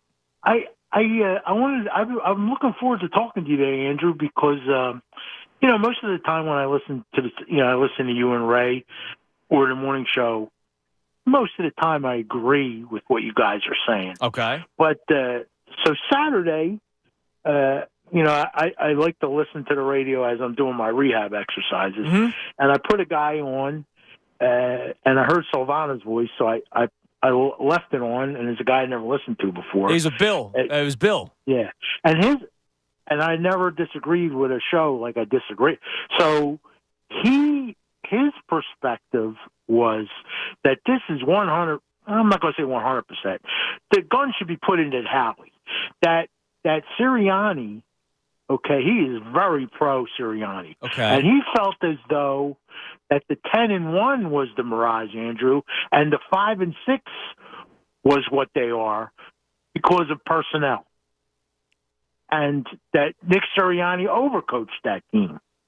That they had no business being an 11 and You 16. could make the case that the defense was, overplaying to their expectations, which is when they were 10-1. I thought the offense completely fell short, and that falls under Nick Sirianni's watch. We agree. I think that's and it's more than 10-1. And it's the 14-3 the year before that, right? I mean, they have a pretty consistent. I don't get going 10-1, and that was the 10-1 was the hardest schedule. The defense played above expectations those first 11 weeks. The offense, I believe, at times played under our expectations for them the first 3 weeks of the season specifically, but then they caught fire, and that's what gets you to that 10-1 record. That's what helps you consistently win against the Chiefs in the second half, the Bills in the second half, but then that second half of the season where they go 1-6, to me, that was more. I mean, look, Howie Roseman and the roster construction does deserve some blame, Dom. I mean, I appreciate the call. Like, Howie's saying in his press conference, admitting to us that their plan last offseason was to make the offense elite or keep the offense elite because they thought that would be an easier route than trying to make the defense better. Admitting that to me is bad. Like, you can't admit that. And then we watched the defense play the way that it did, and we had those concerns going into the season. Like, that's problematic for me. But I can't go fully on Howie. Like, Nick Sirianni does deserve blame.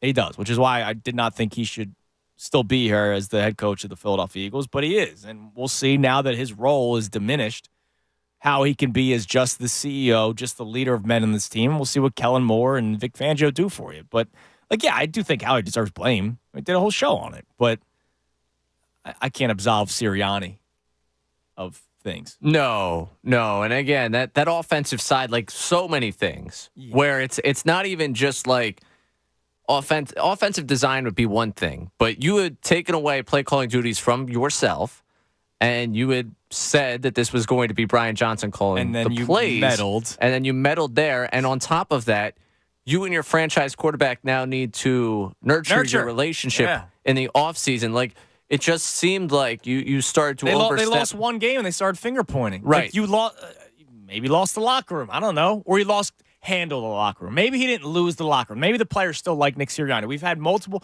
McManus said it last week when you weren't here. McClain has said it. Oh, no, you were here.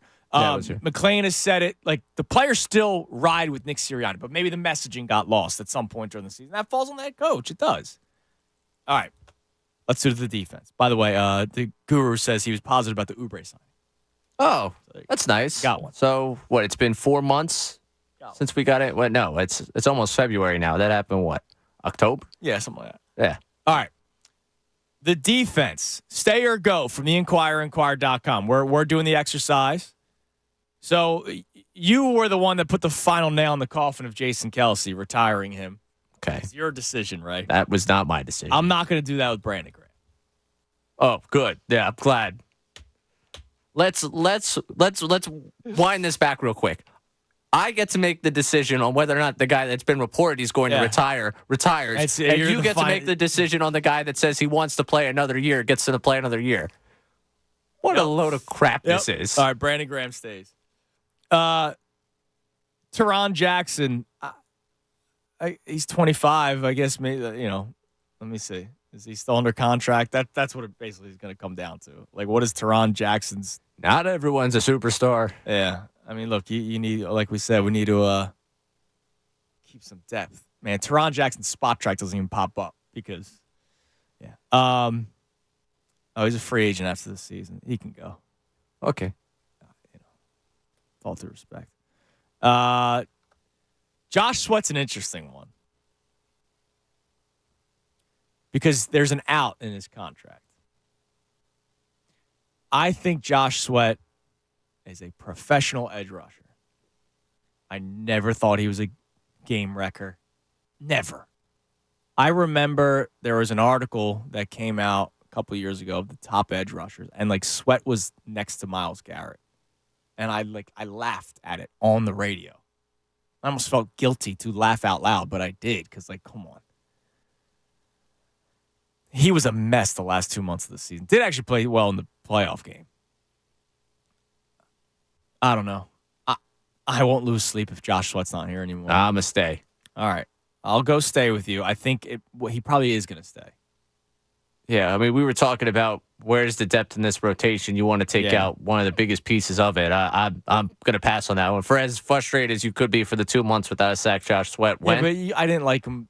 Not like him. I'm not the biggest Josh Sweat I got guy that. to begin with. I've been wiping the brow for a while, so I'm more of the Josh Sweat club here. Yeah, you're a sweaty season guy. Yeah. Moro Jomo, he was a rookie, he stays. Jordan Davis stays. Fletcher Cox. I'm going to hit go. That's fine. You could hit go. I'll let you get the power there. I also... He had a good season last year. Yeah. I'm going to hit go. I'm going to hit stay Milton Williams. Marlon Tuipulotu. Stick around. I guess. Yeah. Jalen Carter stay. All right. So, Brandon Graham, we say yes. McLean says yes. Only 69% of Eagles fans say yes. BG? Which is surprising. Wow. Oh, but I thought people would celebrate the fact that he believes the media. Oh, come on. Come on. Teron Jackson, we say no. McLean says no. 68% of the audience says no. Oh, can't wait to go through this. Josh Sweat, we say yes. Reluctantly. McLean says yes. The audience, 90% say yes. Moro Jomo, yes, yes. 69% say yes. Jordan Davis, yes, yes. 93% say yes. Milton Williams, yes, yes. 87% say yes. Marlon Tuipulotu, yes, yes. 69% of the audience says yes. Carter, yes, yes. 96% of the audience says yes. Fletcher Cox, we say no. 66% of the audience says yes, by the way. Only 66%. Where do you think Jeff McLean went? Jeff McLean went no. Yeah. Yeah, he's not bringing back Fletcher Cox. I don't think that has anything to do with personal reasons. No, it doesn't. Let's be honest. It doesn't, but it's it's just funny. Yeah, but it has nothing to do with personal reasons. No. All right. I got to see how many people are the audience actually getting rid of. So of the 53-man roster, and this includes guys that are on their final years of their deal. Mariota's gone. Penny's gone. This is strictly the Eagles fans, not you and me, not McLean. Rashad Penny, Watkins, Jones, Allen Ward, Alberto. So we are at 7 already. So 7 guys are already gone. 5 of them are the wide receivers. No tight ends. No offensive linemen. Every offensive lineman's back next year, according to the Eagles fans that voted on this. Yeah, a lot of people, big Stoutland U supporters. Yeah. They're just like, hey, yeah, this offensive line's fine. There's no drafting replacements. There's nobody's retiring. Yeah, nobody's retiring. That's right. They are. This fan base is bringing Jason Kelsey out of semi-retirement. Special teams all remains the same, and then 1 defensive lineman, Teron Jackson. So we've only gotten rid of 8 guys so far of the 69-man roster because this includes practice squad. I mean, a quiet offseason here in Philadelphia. All right, Nolan Smith stays. Hassan Reddick stays. Patrick Johnson, this is when we got to go football guy. He stays. Oh, yeah, depth He's right an there. Important piece. N'Kobe Dean stays, even though I would bring in competition. Nicholas Moreau, I'm out. Even though we had a caller last week that said, I don't know if you were here for that one. I was not here for that one because that's news to me. I tuned into quite a bit of what I could while I was gone. Nicholas Moreau is an NFL linebacker, a good linebacker that may have been better if he was in a different system. It was the system that was so bad this year. I agree that the system might not have been great, but I couldn't agree with the caller about Nicholas Moreau. I mean, he's an NFL linebacker in the sense that he plays in the NFL and probably will get another job. Probably, but I'm going to say go. But yeah, I don't want him on my roster. I think the best summary of him was the tweet I told you about. I saw where it said the Bears watched Moreau play a season of linebacker for them and then invested like $15, $18 million into their linebacker core. Yeah. I think it's a pretty good one. Yeah, pretty much sums up his career. Brandon Smith, Yeah, why not? You want to say you're going yes? Yeah, sure. Keep the Penn State folks happy. Okay.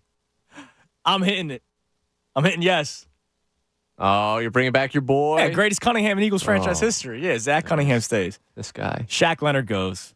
Yeah, that's so glad we won those sweepstakes. Sean Bradley, I don't know. He's a free agent. You could probably bring him back on a very cheap deal. Yeah. Unless they want to draft it elsewhere. Nah. You're saying no or saying yes? Yeah, I'll bring him back. Oh, you're bringing him back. Yeah. That's because you're sticking up for Temple. That's absolutely. Hey, no, I'm a football guy. Special teamer right there. All right. We don't need Ben Van Sumeren, right?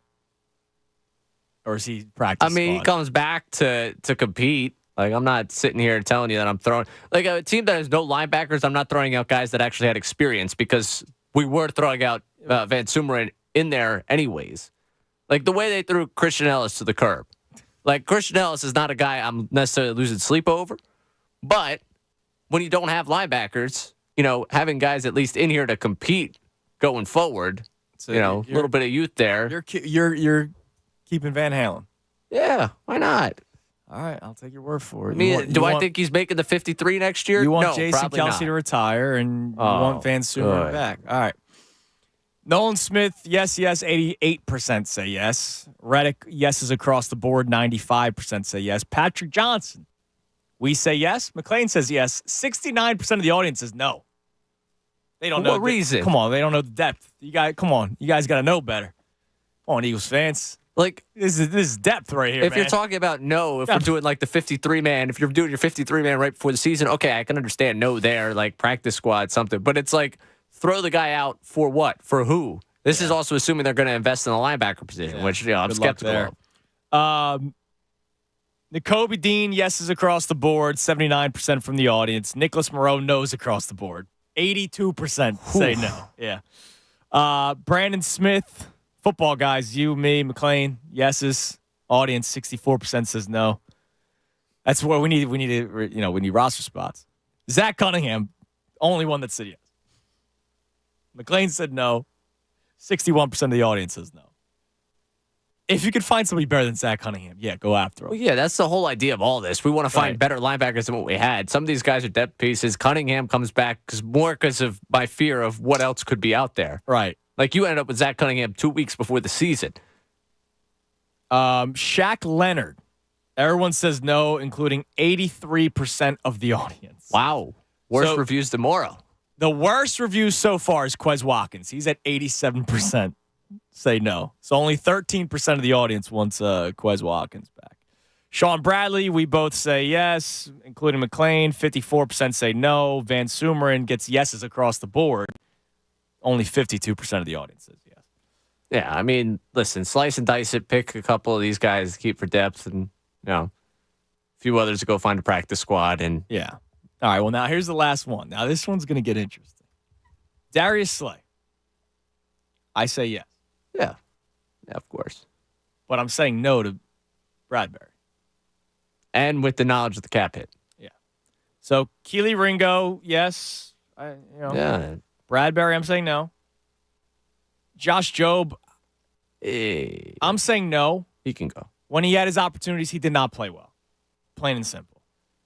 Avonte Maddox, yes, even though injury concerns are always there. Bradley Roby, no.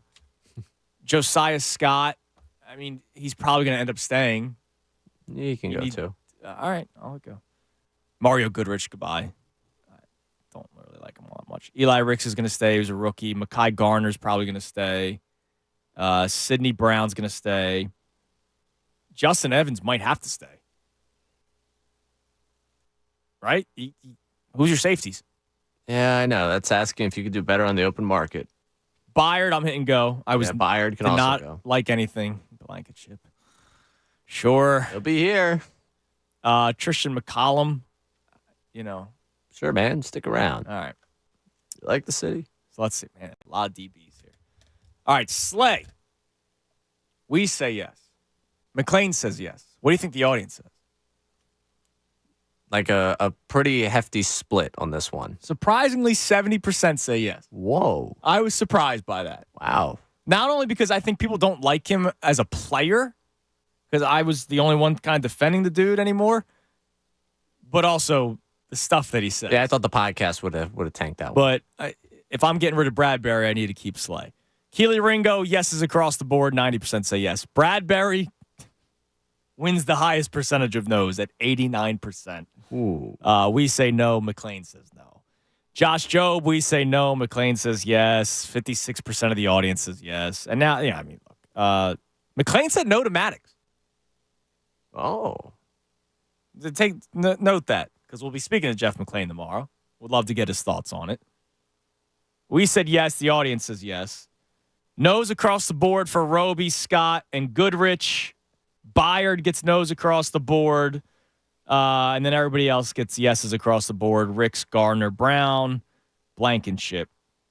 Justin Evans were the only ones that said yes. I only said yes because you might need him at a necessity at the safety position. I'm with you. You could probably find better safeties. But that's the only reason why I said yes. But there you go. So interesting that Jeff McLean has no for Avonte Maddox. I mean, his durability is a question mark. Oh, yeah, big time, for sure. It was another disappointing season, with him being hurt. So there's that. All right. Well, there's your stays or goes. And perfect, because tomorrow we will speak with Jeff McLean. I'm looking forward to getting his opinion on why he would want to move on from Avonte Maddox. And I'm sure it's because of availability is the best ability. All right, so to close out the show, the poll. Which version of Jalen Hurts do you believe is closer to who he is as a player? 2022 Jalen Hurts, where he wins or is the runner-up for MVP? Or last year, in which I voted last year not to be a hater of Jalen Hurts, right? Like, I just think he's not going to be the top two quarterbacks in the NFL every single year, right, on a consistent basis, or in that conversation on a consistent basis. And he still had a good year last year. Just turnovers needs to improve. He can't throw 15 interceptions and fumble as many times as he did. 66%. We did have slight movement. 66% say 2022. So that means 34% says 2023. But I imagine the majority of the people say that the 2022 Jalen Hurts will be who we see on a more consistent basis, probably because that's what we also hope to see on a more consistent basis. Yes. I'm sure that's part of it. Emotions play a role here. I'm sure that's definitely part of it. All right, you got the best show ever. They're coming your way next. They'll be on from 2 to 6. You'll have Tyrone Johnson, and you'll have Ricky Patalico, and you're going to have Jen Scordo. So make sure you listen to the rest of the show today. You are in all week, right? That's the plan. You're not traveling this week. No. You were in Dallas for a little bit last week, and then of course you made your way to Bourbon Street. Which yes, for you. Charlotte this weekend, but I'm with you all week. Okay. Yes. So tomorrow. Now that we're much further removed from the Eagles season come to an end, we'll still have some Eagles topics on the table for sure. But I do want to get into this conspiracy thing tomorrow. Because immediately you saw all over social media the script was to get Taylor Swift and the Chiefs into the Super Bowl. Because of the impact that she makes worldwide to bring eyes to the Super Bowl. Yeah, because there's not enough eyes on the Super Bowl. Well, that's the thing. So the Super Bowl was already going to get a bunch of views. Like it was. I wonder if it goes up slightly from the already millions upon millions of people, billions, I would think, people that are watching it. I'm thinking not just United States. I'm thinking worldwide. But does the Taylor Swift jump happen? We're going to have sickos tracking a plane from Tokyo to Vegas. She's gonna. Yeah, exactly. It's definitely gonna increase the viewership. Well, yeah, but I don't know, man. Some of these people. By the way, Maurice checks in for a Maddox replacement, Isaiah Rodgers, who was he wasn't even on that list. No. He was pinched for gambling and did not play this season, and that's why the Eagles were able to pick him up, and they have him. He'll be on the roster next year. So we'll see. That it will be. Hopefully that's the improvement that you're looking for. Oh, wait. Football guys. Does he return kicks? Oh, wow. It's another big one. Oh, look at us. Now maybe Boston Scott is expendable. Maybe you get your wish. You run him out of town. I'm not wishing. No, you're running him out of town. I'm not really wishing for him to go. You're running him out of town. It's he's kind of like in that Greg Ward area for me. Where it's just like, you're running him out of town. It was a lot of fun. It's just I'm done. Take note of this too. Write down Mike Florio. Oh boy, whatever notepad. I'm just texting you what you're saying right now. Oh really? That's kind of our show notes. Oh, interesting. Yeah. All right. New age of media here. All right, stay tuned for tomorrow. Conversation about analytics on the program. Everybody have a great rest of your Monday. We'll talk to you tomorrow. Best show ever next, right here, 97.5 The Fanatic. Fanatic Sports Update. Eagles get their OC. I'm Ray Dunn. This update is brought to you by Wendy's. The Wendy's Biggie Bag comes with your choice of JBC or crispy chicken sandwich plus 4-piece nugs, junior fries, and a small soft drink. U.S. price of participation may vary. Third-party delivery pricing may be higher. The Eagles